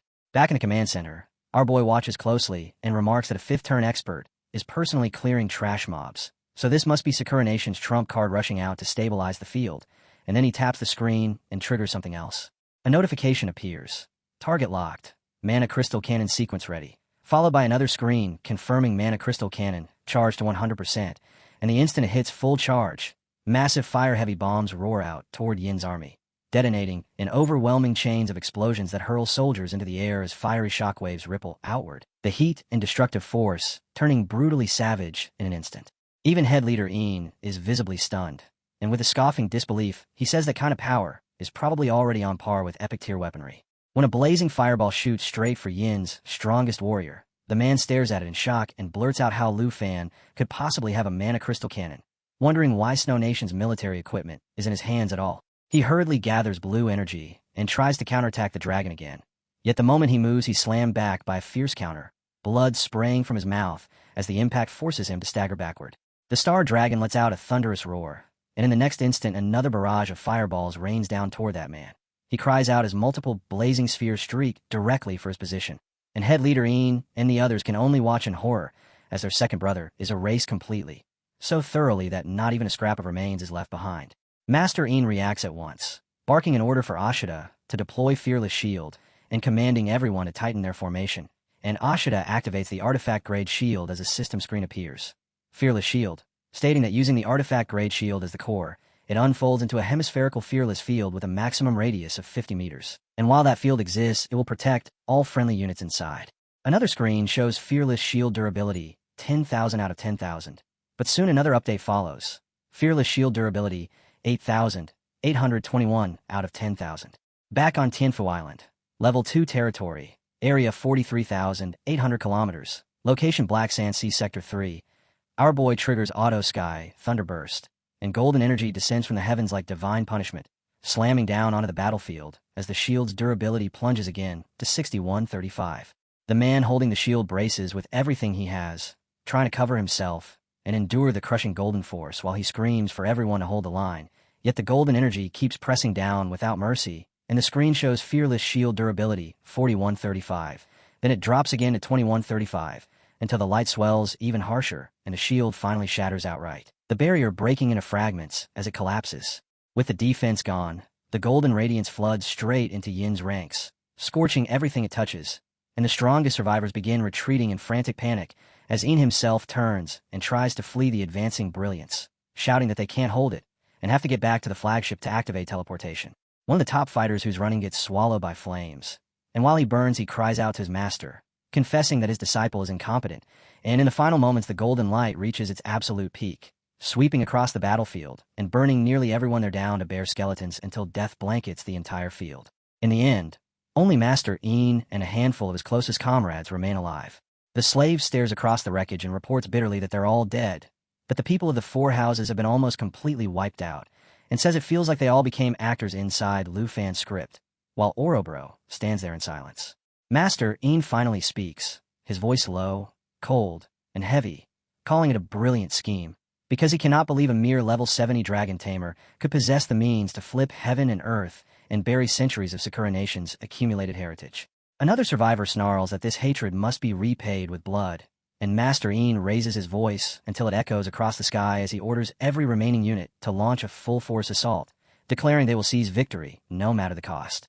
Opens on a pitch-dark island cloaked in shadows at the edge of a ruined city, where the air itself seems heavy with pressure and the tension hangs so thick it feels unavoidable, and in that gloom the master of the evil faction, the one who leads the 4 house members, snaps out a cold, sharp order for everyone to spread out at once and get away from the lightning strike zone immediately, just as purple energy starts to flicker around their bodies and, without warning, a system-like screen materializes in front of them to explain a skill called Shikigami.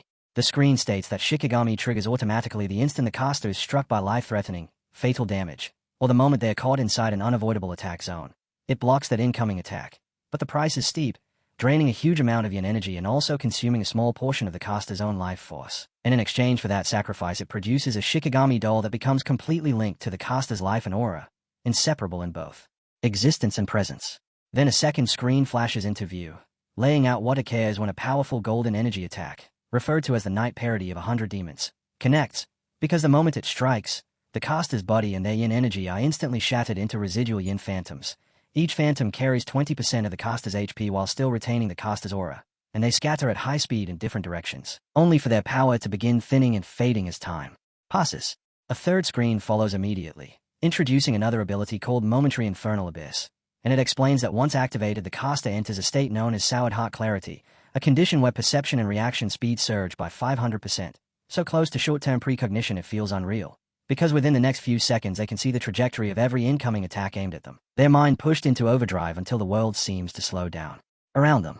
Meanwhile, the dog-like member of the 4th house, crossbow in hand, takes aim and fires a bolt straight toward that golden energy attack, and as the shot leaves the weapon another screen pops up to reveal the skill Shadow Moon, Aberrant Path, a technique that launches a specially crafted shadow deflection arrow meant not for a direct hit but for control, because it detonates at a selected coordinate and generates a 2-second shadow singularity zone. And within those 2 seconds the zone exerts a fierce gravitational deflection force that bends and redirects every energy-based attack that passes through it, turning the move into a clever way to shape the battlefield rather than simply strike an enemy. Even so, the golden energy keeps firing toward the 4th house members, and what's unsettling is that none of them flinch. No panic, no scrambling, just silent attention as they watch it come, until the dog with the crossbow finally speaks with anger boiling through grief, saying it was that very cannon that blasted his second brother to death, and he swears he'll tear out the dragon tamer's soul and refine his spirit as an offering to the heroic father of Sakura Nation, his voice carrying loss and fury in the same breath. Right then, his master turns toward him and says something that catches him off guard, because the master's wounds are already knitting together on their own, and even the meridians that have been corroded by shadow energy are visibly repairing themselves, and the dog can only stare in shock as he blurts that it's unbelievable, realizing this can't be some ordinary healing spell at all, because what he's feeling from it is something closer to a blessing drawn from the origin of life itself.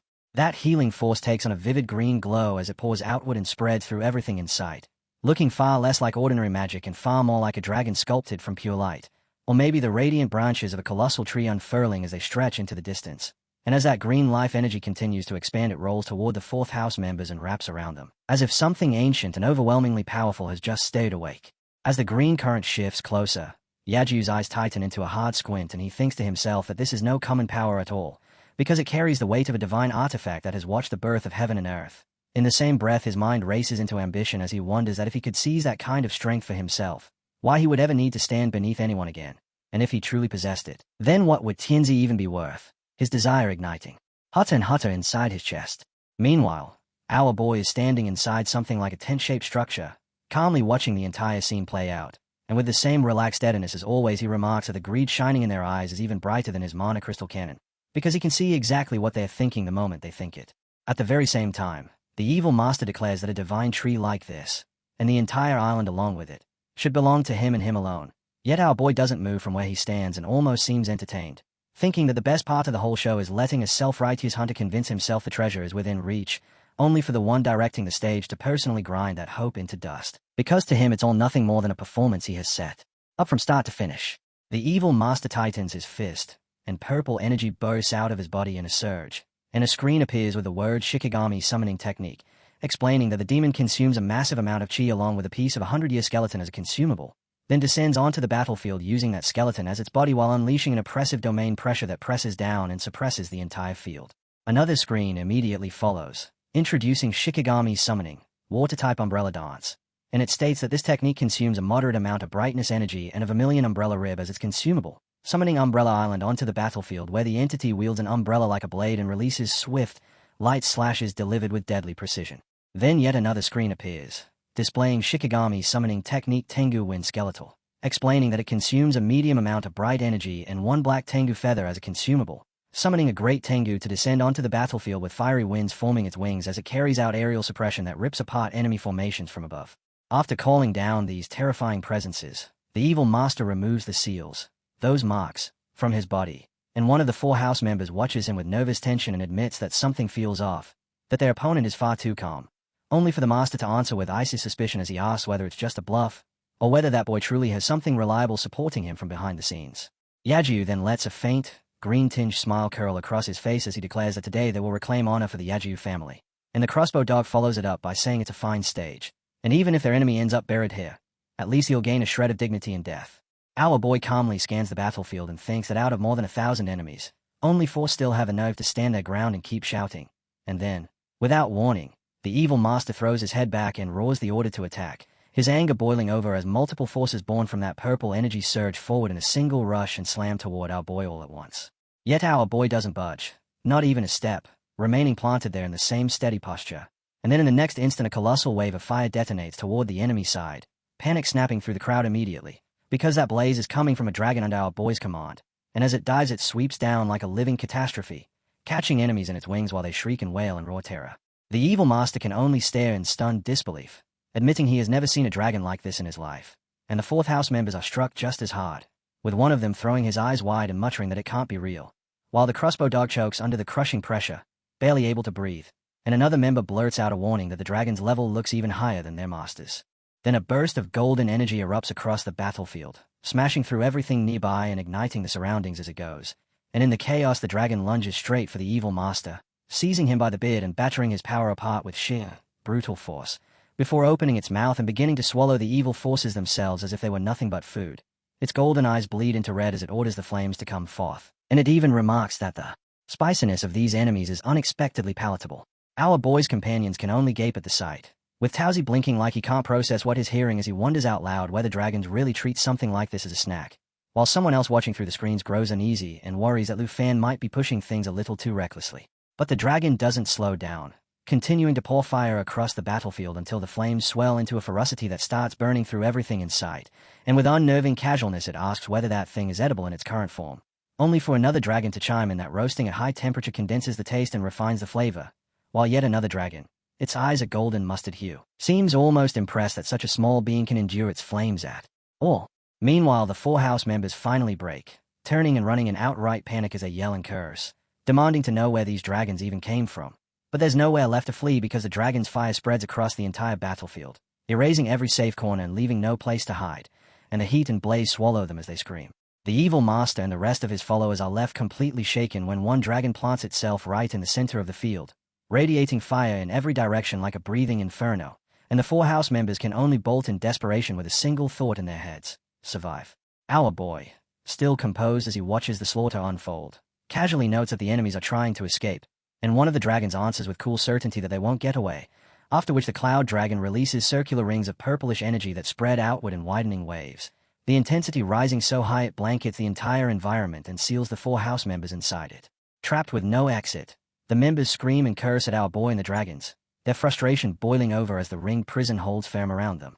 The cloud dragon laughs at them, mocking that they can't even keep track of a handful of ants, while the black dragon grumbles that they've only just found decent food and now they're being interrupted. But before he can even finish the complaint, the cloud dragon cuts him off and tells him to stay away, and at that order every dragon turns its head to stare straight at the black dragon, pinning him in place with their attention. Another cloud dragon chimes in to remind him that eating isn't some form of entertainment, but a required process to sustain life, even as it layers the reminder with sarcasm by commenting on how elegantly he's dining. And through all of it the 4 house members keep screaming in hopeless despair. The twin dragons then remark that it looks like the others have decided they're unnecessary and aren't even planning to leave them any scraps, and one of them adds that he already told everyone to clear the field, yet someone is still sneaking food anyway. Opens back on that same shadowed island at the edge of the ruined city, where our boy is now flying in the air above the battlefield, calm and utterly in control, and as he looks down over the chaos he says they arrived just in time, because in his eyes these people were never true threats to begin with. The Cloud Flow Dragon turns to him and asks how they should handle the situation from here, and our boy answers in an even, cool tone that the defense test is finished and not a single detail about this island can be exposed, meaning nothing here is allowed to leak out. The twin dragons, their bodies glowing with blue and pink energy, respond at once that they understand, and immediately they begin to spread their power over the battlefield, crushing downward with such overwhelming force that the fourth house members start screaming and sobbing as they are pressed under it. Meanwhile, their evil master is sinking into the purplish energy as if it's swallowing him alive, and he howls in pain while desperately shouting for them to wait and spare him, insisting he can be useful, claiming he only came here to help his foolish disciple, then yelling again that the disciple is already dead so there's no need to kill him too. Our boy looks down at him and lets a faint grin tug at his mouth, then calmly asks what the master can possibly offer in exchange for his life. The evil master keeps screaming as the energy continues consuming him, begging to be released while promising he can introduce them to the elites of Sakura Nation, his face twisting as he shouts and demands to know why they're hesitating. And even while completely shrouded in purple energy, he insists that as long as he remains alive he can guarantee them access to all of Sakura Nation's resources. He swears they could control the entire nation, vows he would pledge loyalty, and even offers to make them the true rulers hiding behind the throne. Yajiu, one of the fourth house members, snaps in fury at that, shouting at his own master and asking if this is really the resolve of the master of Tianyan Palace, accusing him of wagging his tail before the enemy and selling out his own nation just to keep breathing. The crossbow dog speaks up as well, saying it's truly a spectacular performance, admitting he always thought the master was simply ruthless, but never imagined that deep down he would throw away even the last shred of a warrior's dignity. No, even a human being's dignity, so completely. The evil master sinks even deeper into that purple energy and snaps at them to shut up, demanding to know what they could possibly understand about surviving, insisting that only by staying alive can there ever be a future, because once you're dead everything is simply gone. And then he turns his scorn on Yajiu Kazama in particular, mocking him by asking whether that so-called honor and dignity of his can block a dragon's breath. Yajiu answers with a cold, cutting steadiness, saying that being linked to a despicable wretch like him is the greatest shame of his entire life, and he spits out the name Yajiu Muniashi with open contempt. The dog piles on with another insult, saying that with the way the master looks right now, even the role of being a good dog would be far too ugly for him to play. The evil master roars back at both of them, calling them foolish and arrogant, declaring that he sacrificed everything to climb to the very top of Sakura Nation, and if they truly aren't afraid of death, then they should go ahead and die. Our boy listens to the whole argument without interrupting, and in his mind he reflects that after the fifth time, a person's appearance becomes like this, wondering whether the closer someone crawls toward power while abandoning dignity, the more dangerous, warped, and twisted they become. Then the evil master turns back toward our boy and forces respect into his voice as he pleads, saying the others are stubborn and unyielding but he's different, that all he wants is to live. And he begs again, promising that if is spared then all of Sakura Nation will become theirs, serving as their stepping stone so they can become the true rulers behind everything. Our boy reaches up and adjusts the black mask over his eyes, and in the same calm tone he replies that, in a certain way, what the master is saying actually makes sense. The evil master jolts with panic and hope all at once, that flicker flashing across his face as he hurriedly asks if that means our boy agrees. Our boy answers with a sharp grin, then just as calmly asks if he knows what he hates the most. The evil master stays, stunned, and asks what it is our boy hates the most. Our boy replies evenly that the man reminds him of an old friend, the sort of person who, for the sake of profit, sells away his own dignity and lowers his head in submission to other nations, and the words land heavier than any physical blow. The moment he says it, our boy rises into the air, and blue and pink energy from the twin dragons drifts and coils around him, flooding the battlefield with crushing pressure. And then, with no hesitation at all, the ruthless dragons send them on their way as the twin dragons unleash their different energies at the exact same time. Yajiu fixes his glare straight ahead and says that a loss is still a loss, but at least in this fight he gave everything he had, and the dog follows immediately, declaring that they are only the vanguard and that the descendants of Sakura Nation will one day seize the dragons. Meanwhile, the evil master's eyes blow wide with pure terror, his mouth hanging open as he screams that he doesn't want to die. In that instant, a frightening blend of purple, blue, and red power churns and gathers deep inside the twin dragons' mouths, and a screen flashes up displaying Ice Fire Frugatory, explaining that the two heads of the twin-headed dragon compress the origin of extreme frost and blazing heat into a single release, then fire off a catastrophic combined strike into the target zone, where frost and flames roar without stopping and inflict sustained hybrid damage on every enemy unit caught within range. When those two forces fuse and erupt outward, the evil master is swallowed whole by the blast, and he can only scream and sob as he drowns inside the crushing storm of ice and fire, while above him our boy hangs in the sky with unsettling calm and the twin-headed dragon plants itself firmly on the ground to watch everything burn, until the battlefield itself is left as nothing but devastation. Even so, our boy can't help thinking about the last time Jin Sheng used a skill to fake his death and slip away, and he wonders whether something like that could happen again here. So he moves in close to the twin-headed dragon and asks if they're truly dead, and whether they might have some kind of resurrection method. One head answers that their power is on the level of a human at the 6th advancement stage, and if the enemies try to use any resurrection skill, it won't escape their perception, while the other head cuts in with impatience, telling him to stop nagging and simply crush them completely. Burn it all until not even ash remains. Our boy turns his gaze to that other head and agrees without hesitation. Good. As he stands there, one of his people suddenly calls his name, Lu Fan, and when he turns, he sees he hurrying toward him in panic, anxiously asking whether he's all right and if he's been hurt, because the disturbance just now was enormous. Xiaoqin steps up as well, looking him over and saying it seems everything has already been settled. Our boy reassures them that it's fine and that the trouble has been handled, then says the timing is perfect and asks them to help clean up the battlefield, since there should be a lot of spoils left behind. Xiao Fei spots a glowing stone and gasps at how many good items are here.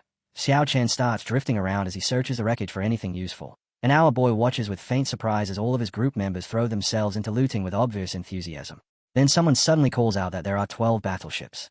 Our boy's thoughts start turning as he imagines refitting them into Henry C. Emperor-class magic battleships and assembling them into a fleet, which would be ideal. But the Yi family and the Murong family are both based in the western mountain regions and would have no use for these battleships at all. And besides, Morozov would only let him keep one main ship at most, meaning everything else would do nothing but attract trouble. Right as he's weighing that, his phone suddenly rings, a light flashing as the call connects, and he lifts it to his ear while thinking that he's about to give Tu Jing a truly grand gift. The scene cuts to the Northern Frontier military camp, inside Tu Jing's office, where Tu Jing reacts with open shock and blurts out that he can't believe what he just heard, asking again to confirm whether our boy truly wiped out Sakura Nation's invading main force and captured 12 battleships in the process. Our boy answers with the same steady calm, confirming that it's correct, then adds that he'll hand over 11 of the battleships and keep one for himself to modify, tossing in the simple question of how that arrangement sounds. Tu Jing responds immediately that it's good, excellent, even, and the excitement in his voice is impossible to miss as he says he'll send people to Dragon Academy tomorrow to take care of the handover. The next day, the scene shifts to Dragon Academy, where all the members are gathered outside the building, and without warning a glowing blue energy star begins circling through the sky, marked with a distinctive symbol, drawing everyone's gaze upward in surprise as they wonder what it could be. Then the sound of heavy wings pounds through the air, and a figure drops from above and lands with commanding authority. It's Zheng Gong, the Golden Wing Commander of the Griffin Corps, though his exact level isn't clearly defined, and the others descend alongside him, wings folding neatly behind their backs as they settle in. Our boy steps forward to greet them, asking whether Senior Tu Jing sent them and saying he's been waiting for them for quite some time. Opens at Dragon Capital Academy, where the force led by Zheng Gong of the Griffin Corps descends from the sky and lands solidly on the ground, moving with crisp, efficient speed, every step sharp and disciplined as they take position. Zheng Gong comes forward and offers our boy a formal salute, introducing himself as Zheng Gong, a golden emblem officer of the Griffin Corps acting under the Marquis of Zhenbei's orders, and stating plainly that he's here to receive the warships. Our boy studies him for a moment and recognizes him, remembering that Zheng Gong is the same golden emblem officer who handled the heretic attack incident in Taik Nation back then. He greets him with polite respect, thanking Commander Zhang for the hard work, and explains that even the standard-issue Sakura Nation magic warships are already prepared and ready, inviting him to inspect them and accept the transfer. A screen flashes up labeled Storage Ring, explaining that it provides an independent space, time suspension, and multiple storage slots, and our boy lifts his hand toward Zheng Gong and passes him the ring, prompting a visible flicker of surprise as Zheng Gong accepts it. Right after that, another screen appears with the specifications of a Firmament-class Magic Guide strategic warship, describing how it's fitted with 36 Holy Magic Guide cannons and an Omniphase shield system, how its main cannon, Meteor Judgment, can vaporize an entire mountain range once fully charged, and how it also carries an enlightened traffic core that lets a small number of personnel run the entire vessel efficiently. With the ring in hand, Zheng Gong inspects what's inside with careful attention, then comments that the firepower modules, protection arrays, and power cores are all top tier, nodding in approval as he says, "Good, very good," before turning back to our boy to report that after inspection, the 11 warships are in excellent condition and superbly equipped. Zheng Gong adds that this haul will greatly help their nation in researching foreign warship technology, and for a contribution this outstanding, he insists our boy must receive matching military merit, then asks him to hand over his medal. Our boy lifts his hand and presents it, and a screen appears showing Griffin Corps Golden Military Merit Medal, Legendary Quality Accessory. Zheng Gong explains that the golden emblem is already the highest in medal there is, and since our boy's rank can't be promoted any further, the Griffin Corps has specially prepared a one-of-a-kind medal just for him, with all of his accumulated merits recorded inside it, and another screen appears showing Griffin Corps Military Merit Medal, Legendary Quality Accessory. Our boy takes the new medal and fastens it onto his cord, then casually comments that it's only a formality, and that serving the nation is worth more than any piece of metal. With the medal secured, Zhang Gong salutes him once more and declares the handover complete, adding that if there's nothing else, he'll immediately lead his team back to report. Our boy quickly calls out to stop him and asks him to wait a moment, and Zhang Gong turns back toward him. Leaning in closer, our boy lowers his voice and whispers that beyond the warships, he has an even more important idea, one that's terrifying and comes with serious consequences, and he adds that even Senior 2 might find it hard to make that call alone. Zhang Gong's expression shifts with surprise as he asks whether even the Corps commander can't decide, and then he asks who our boy wants to speak with. Our boy meets his eyes without wavering and calmly says he wants to speak directly with the 3 elders of the Dragon Nation. He looks at Officer Zhang and asks whether he can help find a way to make that happen. Zhang Gong pauses, still a little taken aback, but he quickly nods, saying he understands and that words like this must be treated with utmost seriousness, promising he'll report it immediately and telling our boy to follow him. The scene jumps ahead 2 hours to the high-level government district of the Dragon Capital, where our boy walks beside Commander Zhang through a heavily secured area, and when they finally reach their destination, Zhang Gong gestures toward the entrance and tells him to go in. Inside, a calm, dignified man sits waiting, unhurriedly sipping tea, and as he lifts his gaze he says it's been some time since they last met, mentioning that he heard our boy just handed the Griffin Corps a grand gift, and now he apparently has a terrifying idea he wants to share. A screen appears to display his identity. Han Fei Bai, senior leader of the Dragon Capital and one of the 3 elders of the Dragon Nation. Our boy offers a slight bow of respect and greets Elder Han, and a moment later, once tea has been served and the atmosphere settles into quiet focus, our boy lays out his entire plan without holding anything back, while Elder Han continues to sip his tea with calm composure as he listens. After hearing everything, Elder Han slowly rises from his seat and tells him to come along, and as they move through the corridors, Elder Han calmly orders the guards to keep watch outside and to let no one approach under any circumstances, the guards answering at once with a crisp, "Yes, sir." As our boy follows behind, he notes to himself that even the personal guards known as the 4 Peerless Swords have been left outside, and that fact alone tells him his proposal is being treated with absolute seriousness. They step into a private office arranged with a proper desk and chair, the door shutting behind them, and Elder Han motions for him to sit down first.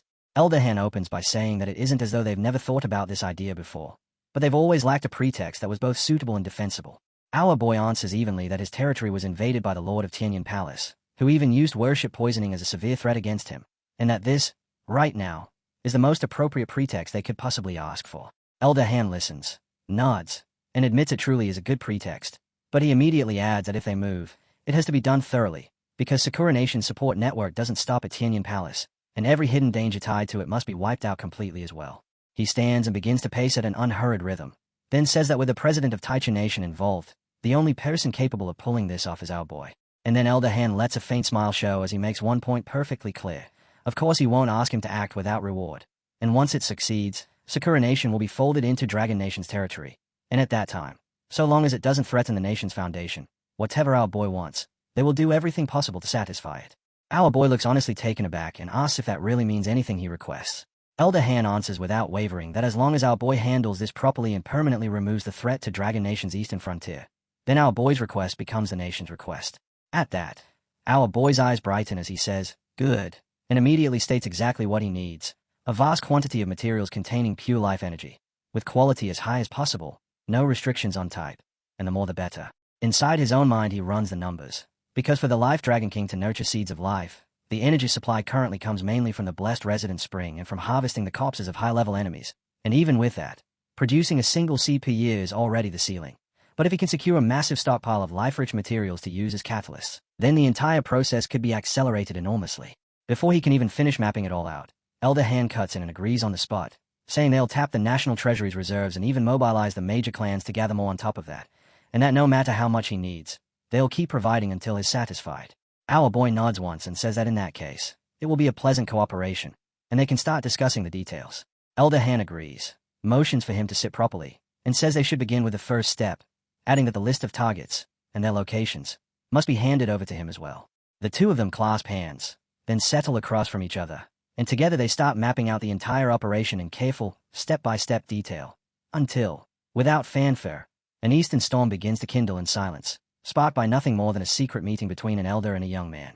Begins as a screen suddenly appears, displaying a newly acquired classified document. Our boy walks down the stairs while studying the information with focused care, and as he reads he thinks about Elder Han's intelligence network and realizes he failed to factor in all the other experts involved in the coronation beside Tianyan Palace, and because of that he knows this can't be dragged out. Deployment has to happen immediately if everything is going to stay on schedule. The scene shifts to Tianfu Island, into the shadowed inner region, and finally into the dining hall, where Tiaozi looks at his sister and urges her to eat more, reminding her that she's been cleaning the battlefield and cooking for everyone and must be worn out, and she glances toward the doorway and asks where Xiaofan went, because he just returned yet now seems to have gone out again, only for another sister to answer quickly that she just saw him heading out. Then the scene cuts to the twin dragons hovering in the air, their power rolling off them in visible waves as they declare that Sakura Nation must be wiped out completely, with one head stepping forward to address our boy directly while the other head adds that, as expected, humans always push their luck, and just because Mother acknowledges him doesn't mean he can behave however he pleases. Our boy answers with steady calm that this isn't reckless at all, but a carefully arranged operation, and once it succeeds, the life energy materials of the entire nation will be supplied continuously to the Life Dragon King. The Cloud Flow Dragon asks whether that's truly guaranteed, and our boy reassures it that it is, because he already has the approval of the 3 elders of Dragon Nation, and Elder Han himself has promised that delivery will be completed within 3 days after the mission is finished. One of the twin dragon heads warns him that if he breaks his word, it will destroy his territory completely, but then adds that if it's for Mother, he will accept the commission, and our boy nods with firm certainty and says he won't break his word, then explains that the classified file contains the crucial targets that must be eliminated, 13 Sakura Nation experts, each strategically positioned to watch Dragon Nation, and they have to be removed in one clean, precise strike. Standing with quiet confidence, our boy tells the dragons that stabilizing Sakura Nation is vital to Dragon Nation's security, making it a win-win outcome. The dragons secure Mother's recovery, and the nation's enemies are neutralized, and the Cloud Flow Dragon affirms that it will do anything that helps Mother recover. Our boy then turns his attention to the Bronze Dragon, confirming that the routes and the key targets have been marked. He asks if 2 days will really be enough, and the Bronze Dragon simply dips its head in agreement, saying that 2 days is more than sufficient. Then, with a rumble that sounds like a threat turning into law, it declares for the hunt to begin and orders them to kill and slaughter every last one of them, while our boy answers that bloodthirsty promise with a smirk, already picturing how, in just 2 days, the Sakura Festival is going to become something far more lively. 2 days later, the story cuts to the Sakura Festival itself in the capital, Chiyoda, where lanterns line the streets and the air is crowded with excitement, children darting around in fits of laughter as they point at toys and decorations, and the entire city leans into the celebration like nothing in the world could interrupt it. Meanwhile, inside the Imperial Palace Council Chamber, the sovereign of Sakura Nation, Minamoto Takehito, sits with a hard frown and demands to know where the 4 house masters have gone, because the whole nation is out there celebrating the 5th turn, and yet the 4 house masters themselves have vanished without a trace.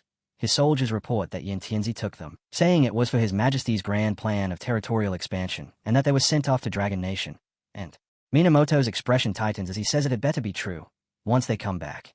And at that exact moment, dragons rise on the horizon and crash down onto the city, smashing through windows and ripping across the streets as if the festival were nothing but paper, the palace guards snapping their heads around in shock and craning their necks for a clearer look, while Minamoto himself shouts in raw disbelief at the chaos unfolding outside, recognizing what it is even as he can't accept it, dragons. At the same time, the Bronze Dragon and the rest of the swarm press the assault harder, carving through Chiyoda with devastating force, and throughout the palace the gods of Sakura Nation, scattered and caught off guard, cry out in panic, asking whether they can truly stop an attack like this, only for another voice to answer with grim resolve that even if they can't, they still have to try, because they refuse to stand by and watch their city be torn apart. Out in the capital, the guards fight to keep any kind of order while twin-headed dragons rain destruction from above, their fire spreading everywhere as buildings go up, streets collapse, and nothing is left intact, until it feels less like a battle and more like the city is being erased.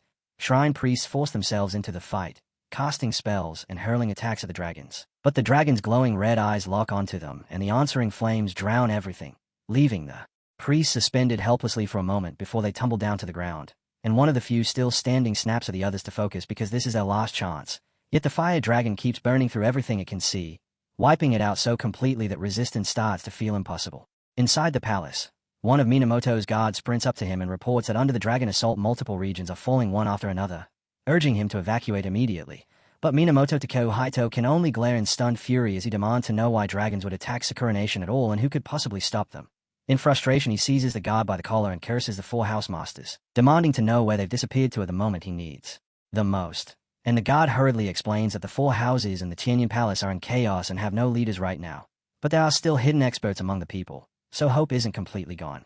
Meanwhile, the scene cuts to a massive building far off in a distant region, where Yoshiyuki, level 125 Akamura Divine Counselor and a great daimyo, sits with calm composure as 2 aides remain seated before him, until an urgent message is delivered announcing that the Lord has ordered their immediate return to the capital. One aide can't help but remark that the Lord only seems to remember them now, questioning why he never simply takes full control over the 4 houses and the Tianyin Palace in the first place. Before that thought can even settle, the bronze dragon comes crashing straight through, announcing that it has finally found them. And the instant it arrives, its enormous energy blasts outward as it slams a paw down, crushing trees and ripping the building apart. Yoshiyuki and the other daimyo spring to their feet, startled and shouting as they demand to know who would dare wreak this kind of havoc in the Nakamura state. But the bronze dragon only strides closer, and Yoshiyuki locks up in shock at the sight of a dragon so massive it barely feels real, while the beast rumbles that, as a fifth-turn class professional, Yoshiyuki looks exactly like the target they've been searching for. With no hesitation at all, the bronze dragon's eyes flare a glowing red and it tears through everything with its claw, leaving only total devastation behind. Nearby, a saint turns to a god holding a file and reports the fallout in blunt terms. The Nakamura, Kyoto, and Suramachi clans have been completely wiped out by the dragons. Minamoto hears it and breaks, shouting in despair that it's over, that Sakura Nation is finished. Yet a guard urgently grabs him and drags him away anyway, insisting it's no longer safe and that he must be evacuated. Then the Cloud Flow dragon fixes its attention on a green building, releases a wash of purplish energy, and streaks through the streets as a screen materializes to display the windfall technique in cold steps, locking the space, applying wind pressure, forming a singularity within the target zone, triggering a structure imposition, and converting everything inside the area into wind element particles.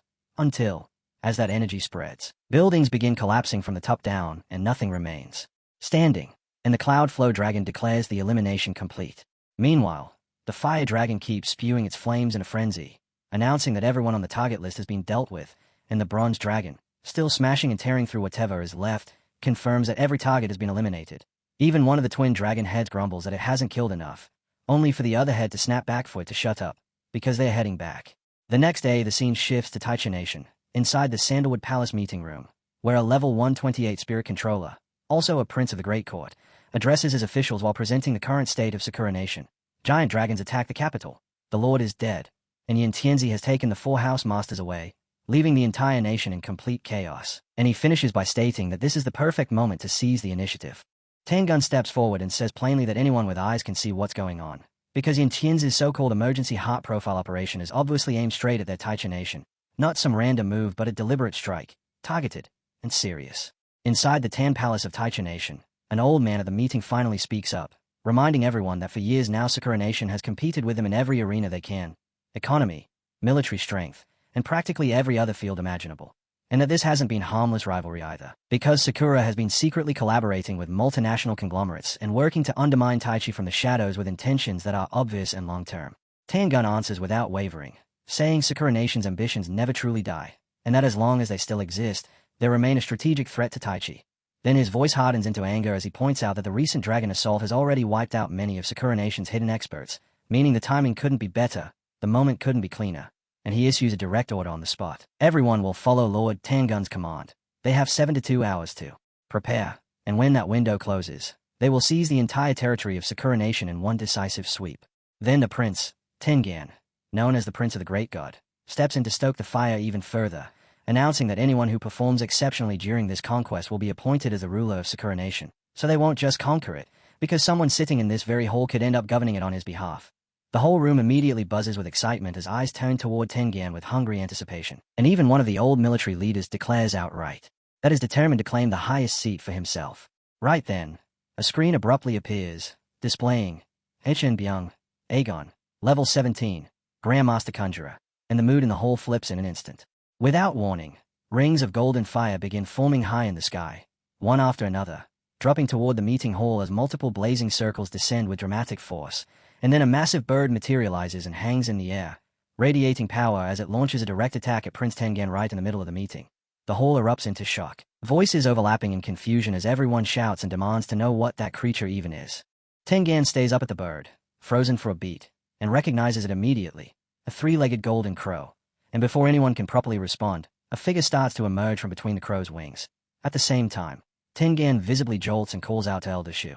The man who steps down introduces himself with calm certainty, and the screen flashes again to reveal exactly who he is. Shu Ming, high-level official of Dragon Capital, one of Dragon Nation's 3 elders, and the tension spikes the moment that name lands. Still forcing himself to look composed, Tengan asks what honor he owes to Elder Shu for arriving in such an over-the-top manner. But inside he's in full panic, silently cursing and wondering how Shu could appear so quickly and in person. Even as he speaks, Tengen activates an energy shield behind his back and covertly pulls out a remote, presses the red button, and a machine somewhere begins beeping.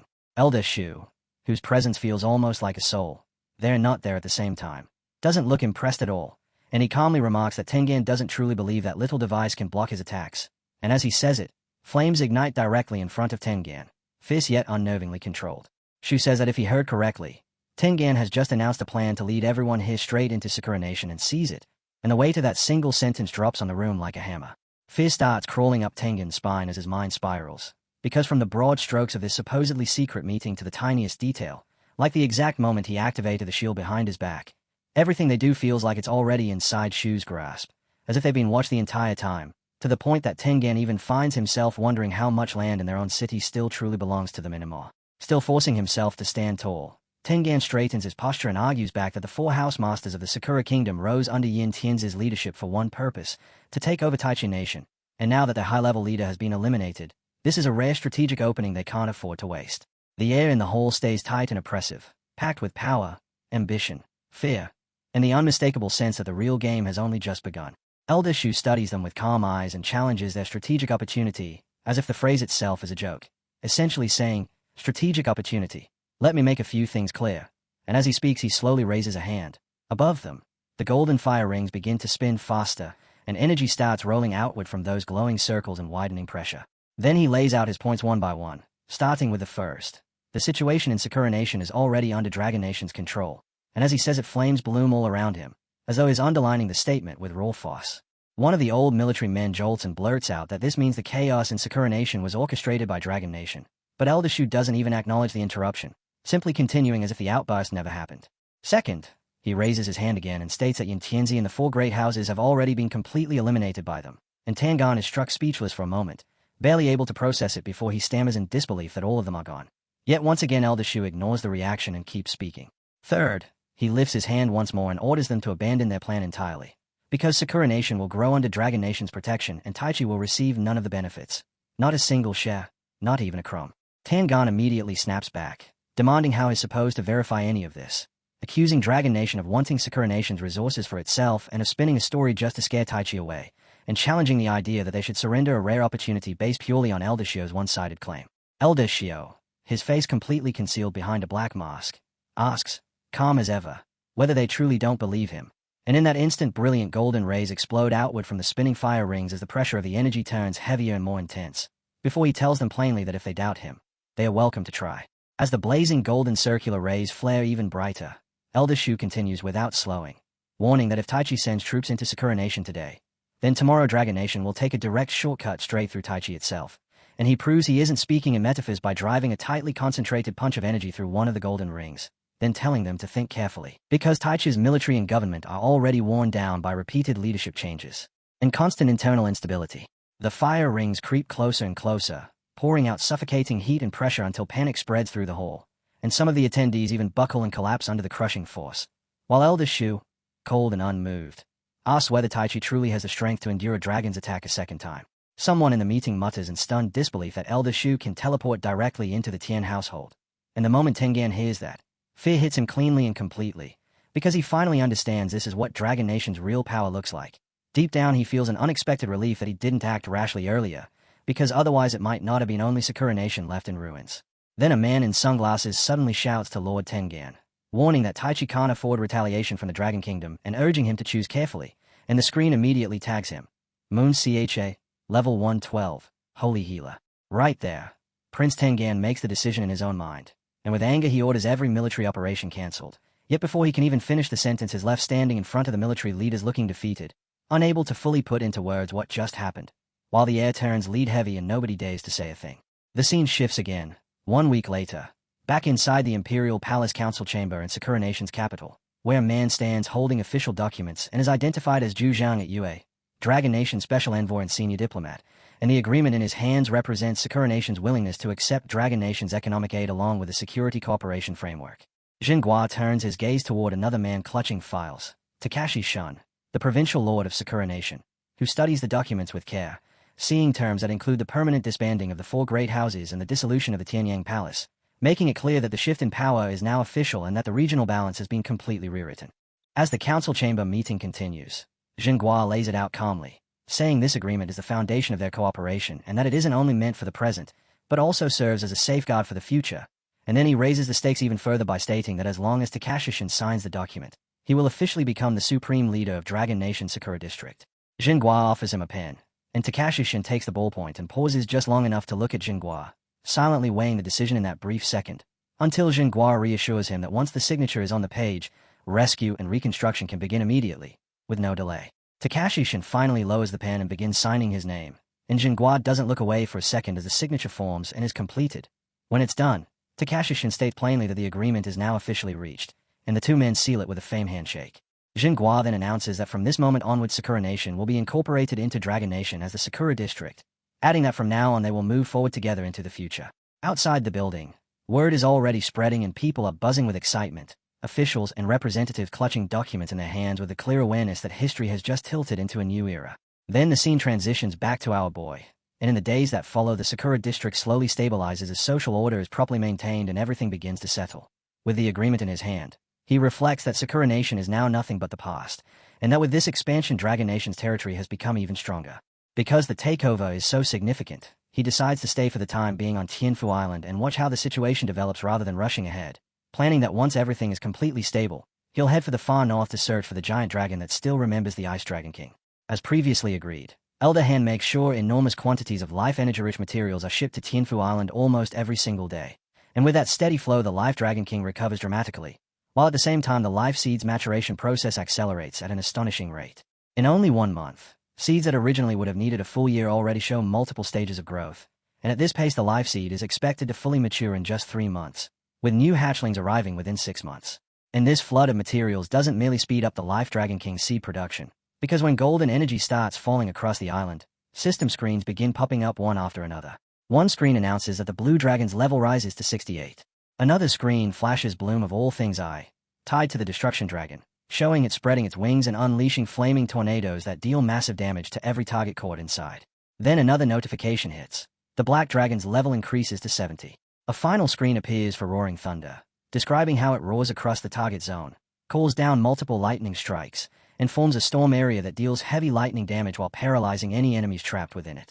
At the same time, the golden energy brings yet another change, massively boosting the efficiency of experience accumulation on Tianfu Island and multiplying it several times over. Another screen pops up showing Kurama Eruption. The attack attribute switches to fire. Each life harvested permanently increases the attack power of Kurama City by 0.1%, and the current bonus has climbed to 14.6%. With every new notification, it becomes impossible to ignore the truth. Dragon Nation isn't only growing in territory anymore, it's evolving in strength at a pace that's downright insane. To push everyone's strength even higher, the system notifications start stacking up again, one after another, until the screens feel relentless. First one flashes up showing Jian Ying's level climbing to 50%. Then another follows immediately with Qin Xiu's level increasing as well, and right after that a skill panel appears for Starlight Annihilation, describing how it summons Holy Light that slams every enemy in range for heavy magic damage, then brands them with a Holy Burn so they keep taking continuous light attribute damage every second, while their magic resistance is cut by 20% for 6 seconds. Day after day, the active shadow creatures on the island are wiped out, the rise in strength becoming impossible to miss, and more screens keep appearing. Emerald Land Dragon climbs to 70%, Lu Fan rises to 74%, Steel Dragon reaches 63%, Poison Dragon hits 68%, and all of that happened within just 1 month, with Starry Sky Dragon pushing up to 69%, Hanku reaching level 45%, Dao also reaching level 45%, and everyone's power making a leap so massive. It can't be dismissed as small growth, because it's huge. 1 month later, with everything in Sakura District completely stabilized, I decide it's finally time to head for the far north. The next day, the scene shifts high above the Griffin Korra crew camp in that far northern land, where I'm flying through the sky.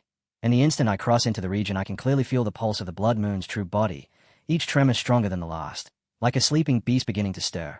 And according to Senior TU, as the Blood Moon's activity keeps intensifying, the Griffin Corps has already abandoned their original camp and pulled their defensive line farther back. As I continue forward, 3 people on the ground suddenly snap their crossbows up and aim straight at me, barking for me not to move, and I quickly tell them to relax, explaining that we're on the same side as I show my madam credentials. Immediately their posture changes. They salute respectfully, apologize, and address me as the Golden Emblem Officer. I drop down to the ground and explain that I'm here to visit Senior Tu Jing, even adding that I brought him some good wine. Right then, someone comes rushing out with open excitement. Lu Changgong, level 76 Holy Shield Knight and one of the 3 squad members, and is accompanied by Lu Fei, level 82 Divine Punishment Knight and the squad captain, along with another member around level 78. Changong eyes my golden emblem and cracks a joke about how customized it looks, while Lu Fei immediately gives a formal salute and apologizes for what happened earlier. And I tell Captain Lu is being too serious, because even if I earned the gold emblem, I still see myself as a rookie he helped train. Captain Lu explains that their squad only got back from a mission yesterday and came to rest, and I just happened to show up today. And Changong laughs and says we're all brothers here, then jokes that I'm advancing so fast it's like I'm rising upward without ever stopping, claiming fate is clearly on my side and warning me not to drift too far away from them. As I sit there beside Lu Changong, something suddenly clicks in my mind and I ask why Sister Shin isn't here. But Captain Lu hesitates the instant the words leave my mouth, his expression changing so fast it's like he's been struck, and after a moment of silence he finally admits in a low voice that she sacrificed herself 3 months ago. I go rigid, stunned, and ask how something like that could possibly happen. They start explaining that during a patrol along their usual route, the Blood Moon's true form suddenly mutated, and in that moment an enormous surge of black gas erupted from the surroundings, with Shinsei being invaded by the black mist until her wound began to rot and deteriorate at a terrifying speed, spreading out of control. Captain Lu remembers shouting at Chen Kong to hurry and get Shinsei back to camp for treatment, but she stayed calm even then and told them it was already too late. Before she lost consciousness, she begged Captain Lu to kill her, saying the fallen cop's energy was about to swallow her whole, pleading for him to end her life before she turned into a cop's slave, and begging, to be allowed to reunite with Li Luo. Captain Lu says that in the end, he granted her request, killing her with his own hands and whispering forgiveness as he did it. Back in the present, Captain Lu drops his head and admits that even though everyone keeps telling him Shinsei wouldn't blame him, her death still came from his hand, and that fact won't leave him. Another squad member tells him to stop blaming himself, reminding him that they all swore together that none of them would ever allow their comrades to become cop slaves. Hearing all of it, a heavy sadness settles deep in my chest, and after a long pause I quietly say that I want to go see her, asking if they can take me there. That afternoon, along North Route number 78, I arrive at the graves of Li Luo and Shinsei. The wind unnaturally quiet and the atmosphere thick and heavy, while Captain Lu stands beside me and softly tells Shinsei to look at who has come to visit her. I answer quietly, acknowledging him, and Senior Lu tells me to stay and talk with Shinsei for a while, promising that they'll wait for me at a distance so I can have space. I step closer to the graves and bend down slightly, and in a low voice I tell them I've come to see Sister Shin and Brother Li Luo, and as I stay there the memories come rushing back. Every battle, every laugh, every sacrifice, until I have to admit to myself that I never truly accepted that what we thought was a last farewell would actually be forever. After a while I straighten up slowly, my chest tight, and I can't stop thinking that if not for the ancient god, so many comrades wouldn't have died for nothing. Sister Shin would still be alive, and if only we could end everything before it fully awakens, maybe none of this would have happened at all.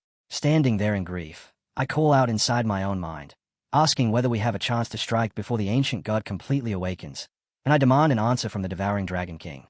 In that moment, a young girl carrying the unmistakable aura of the Devouring Dragon heart appears behind me, and with unsettling calm she says that trying to kill the ancient god before it awakens is nothing but wishful thinking.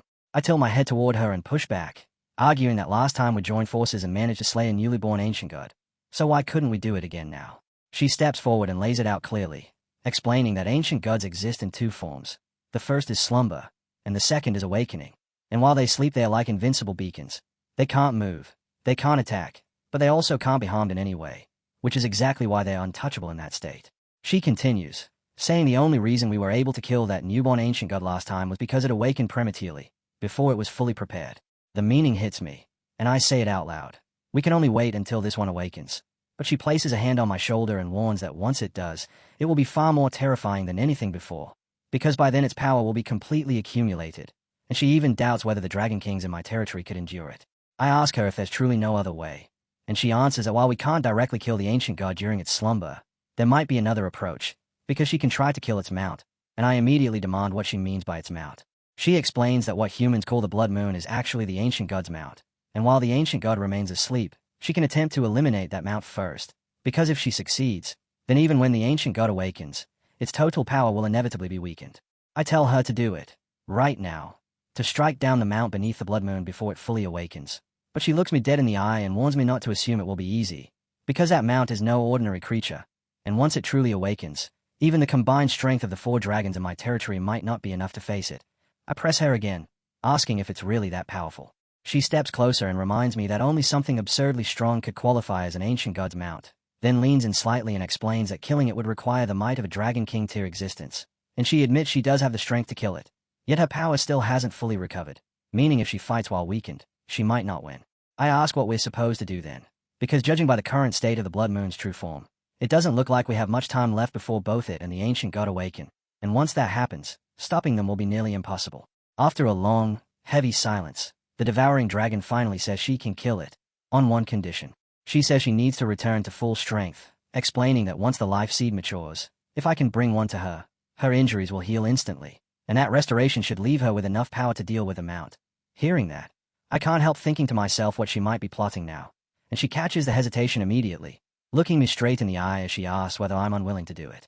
Frustration sharpens her face as she says she already put aside her grievances with the Life Dragon King just to help fight the ancient god. Yet here I am unwilling to spare even a single life seed.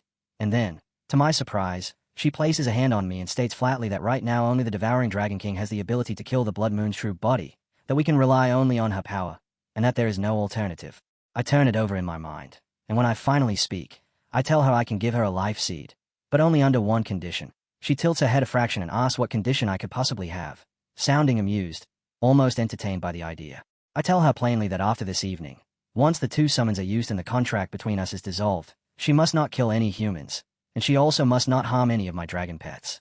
She bursts out laughing, staring at me like I've just said something absurd, and she asks if I really expect her to give a word, mocking me as she wonders when I became so naive.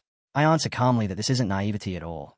It's a trade, because both of us need this deal, and her light golden eyes, almost tinted maroon, lock onto me. After a moment she agrees, but not without asking whether I truly believe in something like a promise coming from her. Then, wrapped in purple energy, she vanishes into the sky. A moment later the scene shifts back to Senior Liu, who walks over and asks if I'm finished, and I nod, saying we can go. Captain Liu tells me to follow him and says he'll take me to see Commander Tu. As we cross the camp, the scene shifts to Tu. And the instant he sees me he laughs and calls me a brat, asking why I didn't say anything before showing up. I laugh too and tell him I just wanted to surprise him, then pull out a century-old vintage wine and say I brought it specially for him, telling him to drink it sparingly. Tu snatches the bottle without hesitation and starts drinking right away, and when he's done he praises it, saying the wine has a real kick. Then he asks if they took me to see Shin Cai, and I confirm that I went to say my goodbyes to Sister Shin, reflecting that separations of life and death are far too common in the barracks. Things may be relatively peaceful for now, but if the fallen corpse ancient god awakens, tragedies like this will only become more frequent. While Tu tells me he hopes I'm not taking it too hard, I tell Tu I'm not crushed by it, and if anything, it only hardens my resolve to become stronger, strong enough to wipe things like ancient gods off this world for good. And Tu says hearing that makes him feel relieved. Then I pull out an adventurous journal that mentions an ice dragon, ask him to help confirm the coordinates, and place the journal in his hands. He studies it and tells me the location described isn't some unknown point at all, but Starfall Ice Lake, and I repeat the name, asking what that place is, only for Tu to explain that Starfall Ice Lake is one of the far north's most dangerous zones, famous for its unique meteor showers that, once triggered, rain down explosive damage that completely ignores defense, making it absolutely lethal. I ask if there's any way around that, and Tu shakes his head, saying the lake region is vast and boundless and the only choice is to push straight through, though he adds that he does have a solution. He calls for Specialist Hu, and moments later Hu Jiwu, level 72 Eye of Judgment and a Griffin Corps specialist, steps into the room and respectfully greets Commander Tu and Officer Lu. Inside the Griffin Corps camp, in Tu Jing's study, Commander Tu Yudon introduces the man standing beside him, explaining that this is Hu Jiwu, the reconnaissance specialist, a man who has led squads across Starfall Ice Lake many times and knows the terrain better than almost anyone, and Hu Jiwu greets me politely in return. Commander Tu then introduces me to him as well, saying I'm Lu Fan, the one who helped Dragon Nation win the national trial, explaining that I'm heading to Starfall Ice Lake and that who will be guiding me there, who nods that he understands, but adds that for a trip like this, we'll need a full sector squad. Commander Tu answers that he already has the perfect candidates ready, and calls for Squad 78 to assemble. Almost immediately, Captain Liu and the members of Squad 78 step forward and report for duty. Commander Tu issues the order. The 4 of them will protect Lu Fan the entire way and make sure we cross Starfall Ice Lake safely. Even though a few squad members look a little reluctant about taking on yet another mission that involves their junior, they still respond firmly that they accept. Captain Liu turns to me with a grin and says that this time it's his turn to cover me, and I tell him I couldn't ask for better backup. Commander Tu wishes us a triumphant return, and after that everyone breaks off to prepare. One day later, outside the Griffin Corps camp, Captain Liu tells me everything is ready and we can leave whenever I say the word. I apologize for causing trouble, but Captain Liu waves it away, reminding me that back when I first showed up here, everyone assumed I was just some official's kid sent out to rack up experience in this frozen wasteland. I laugh and tell Captain Liu it's almost been a full year already, and that time really did fly. But Captain Liu says nobody could have predicted that the freshly second advanced dragon demon from back then would turn into a national hero, joking that now we're the ones who can't keep up, and I tell him to quit teasing me. Captain Lu just shakes his head and says there's nothing embarrassing about it at all, because he'll never forget how I saved both Shinsei and him back then. One of the younger squad members immediately lights up at the mention of it and begs for the legendary story, urging Captain Lu to tell it again, while another chimes in to ask if Captain Lu is nervous on his first mission too, like they are right now, with sweaty palms and hearts pounding out of their chests. Captain Lu smiles and says it wasn't exactly nervousness so much as extreme caution, because back then they were surrounded by beasts from every direction and genuinely believed they were done for. In the scene as he remembers it, they are completely encircled by ice-field snow monsters, and then I appear, roaring as I summon my dragon, crossbow in hand as I fire bolt after bolt while red energy surges around the dragon. Captain Lu recalls that I charged straight into the horde and said that if we just kill all these ice-field snow monsters, the crisis will resolve itself. The younger members stare in open awe, saying that's absurdly powerful, especially right after a second awakening, and they keep praising Captain Lu and pushing him to continue. But I cut in and tell him to stop already, and Captain Lu only laughs and says we can save the stories for later before giving the order for all units to get ready to move out. Everyone answers at once, loud and confident. That afternoon, as the Griffin Corps pushes forward through the northern cloud clusters, Captain Lu warns everyone to stay sharp, because in this region invisible snow moths and cloud beasts are known for sudden ambushes, and he orders the formation tightened as we press deeper into the frozen expanse. Tamer steps forward and tells Captain Lu to leave this stretch to him, and Senior Lu turns back to look. But before anything else can unfold, one of the Griffin Corps soldiers shouts in surprise, calling out my name, Lu Fan. I'm already airborne, standing atop my dragon with a blazing red aura rolling off me, flames spreading outward in every direction as the dragon roars, and when it opens its mouth, a surge of intense red energy erupts forward, blasting everything back and burning straight through the attacking griffins. A soldier riding a griffin gasps that Senior Lu's dragon pressure is overwhelming, while another stares at the energy signature and says it's simply unbelievable. Then a system screen flashes up. Perfection. The black dragon can detect enemies within stealth range, and once activated it dispels all nearby stealth and camouflage effects. I let out a small smirk and say someone's been hiding pretty well. Xiao Yi. And right then my black dragon spreads golden fire across the battlefield, scorching everything it touches, as another screen appears to announce all things incineration. The destruction dragon beats its wings and unleashes 4 massive fire tornadoes that slam every target caught within them for heavy damage. Then another notification pops up for all things incineration second phase, showing the destruction dragon pulling all 4 fire tornadoes together and compressing them into a single, violent explosion. And right after that a new screen flashes. Mount level 85.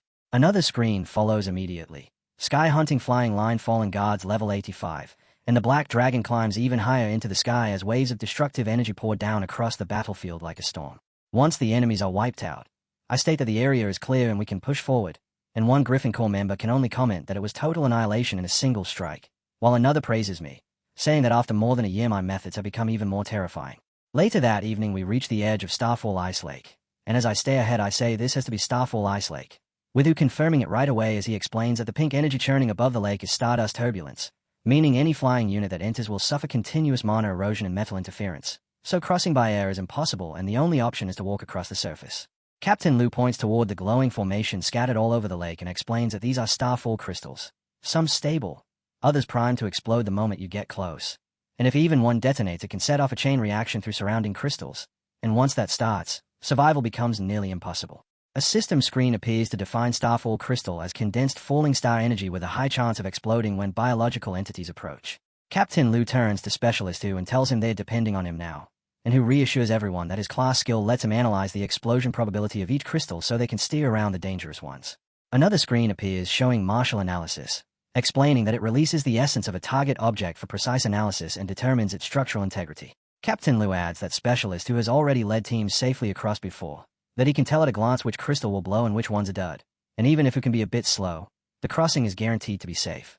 I watch the endless spread of crystals and point out that checking them one by one is far too inefficient, saying that if we could trigger every unstable crystal at once and clear them out, would open a path much faster. Xiao Fei steps up and activates Emerald Land Mirror to scout ahead, green energy rolling outward from him in widening waves. A system notification appears for Emerald Land Mirror selection, stating that it allows the user to select a friendly unit and create 2 mirrored clones, with the clones inheriting the original unit's skills at 30% of its attributes, up to a maximum of 2 clones per unit. As Xiao Fei continues channeling, the green mana thickens in the air and he darts swiftly across the lake surface, and suddenly someone blurts out in disbelief that Senior Lu's dragon has turned into 5. I immediately order an attack on the ice orbs, and another system screen appears for Lava Flame Continuous Breath, describing how it unleashes a sustained stream of fire forward that deals damage while also healing the user. Golden flames laced with crimson energy sweep across the lake and slam into crystals in every direction. Yet to my surprise, the barrage doesn't work at all. Fueled by anger, our boy lifts his hand toward the beast and snaps that if fire is useless, then it's time to change tactics and go physical, ordering it to use claws and fangs to smash those orbs into each other. The beast responds by either attacking or blocking the blows our boy throws at it. And then, without warning, blue energy begins raining down, while the beast, now encircled by a glowing blue ring, starts biting at the falling energy as if it can chew it apart. Who watches all of it with steady calm and says it's pointless, because mirror clones, pets, and summoned creatures can't activate the Starfall crystal at all. And the moment that lands, our boy finally understands what's been happening, admitting that if that's the case, then he'll have to trouble who to clear the mines one by one. Who brings his hands together and explains that from everything they've learned, this place has no fixed structure at all, and maybe this kind of chaos is simply the world's way of maintaining balance, because fighting isn't the only road forward. Some areas demand professionals like them. Not everyone is meant for combat, and that doesn't make them any less important. Meanwhile, Captain Luden finds himself thinking that strength doesn't only come in one shape, that everyone carries their own special abilities, and that lacking fighting skill doesn't mean lacking worth. A day later, at the Starfall Ice Lake camp, Senior Luden remarks that it feels warmer near the fire, and Specialist, who thanks him as he settles down facing the flames, sitting around the fire, who notes that the trip has been surprisingly smooth so far and says he hopes they don't run into a meteor shower, because if they get ambushed near the center of the lake there will be nowhere to hide, and all the work spent clearing their route will be wasted.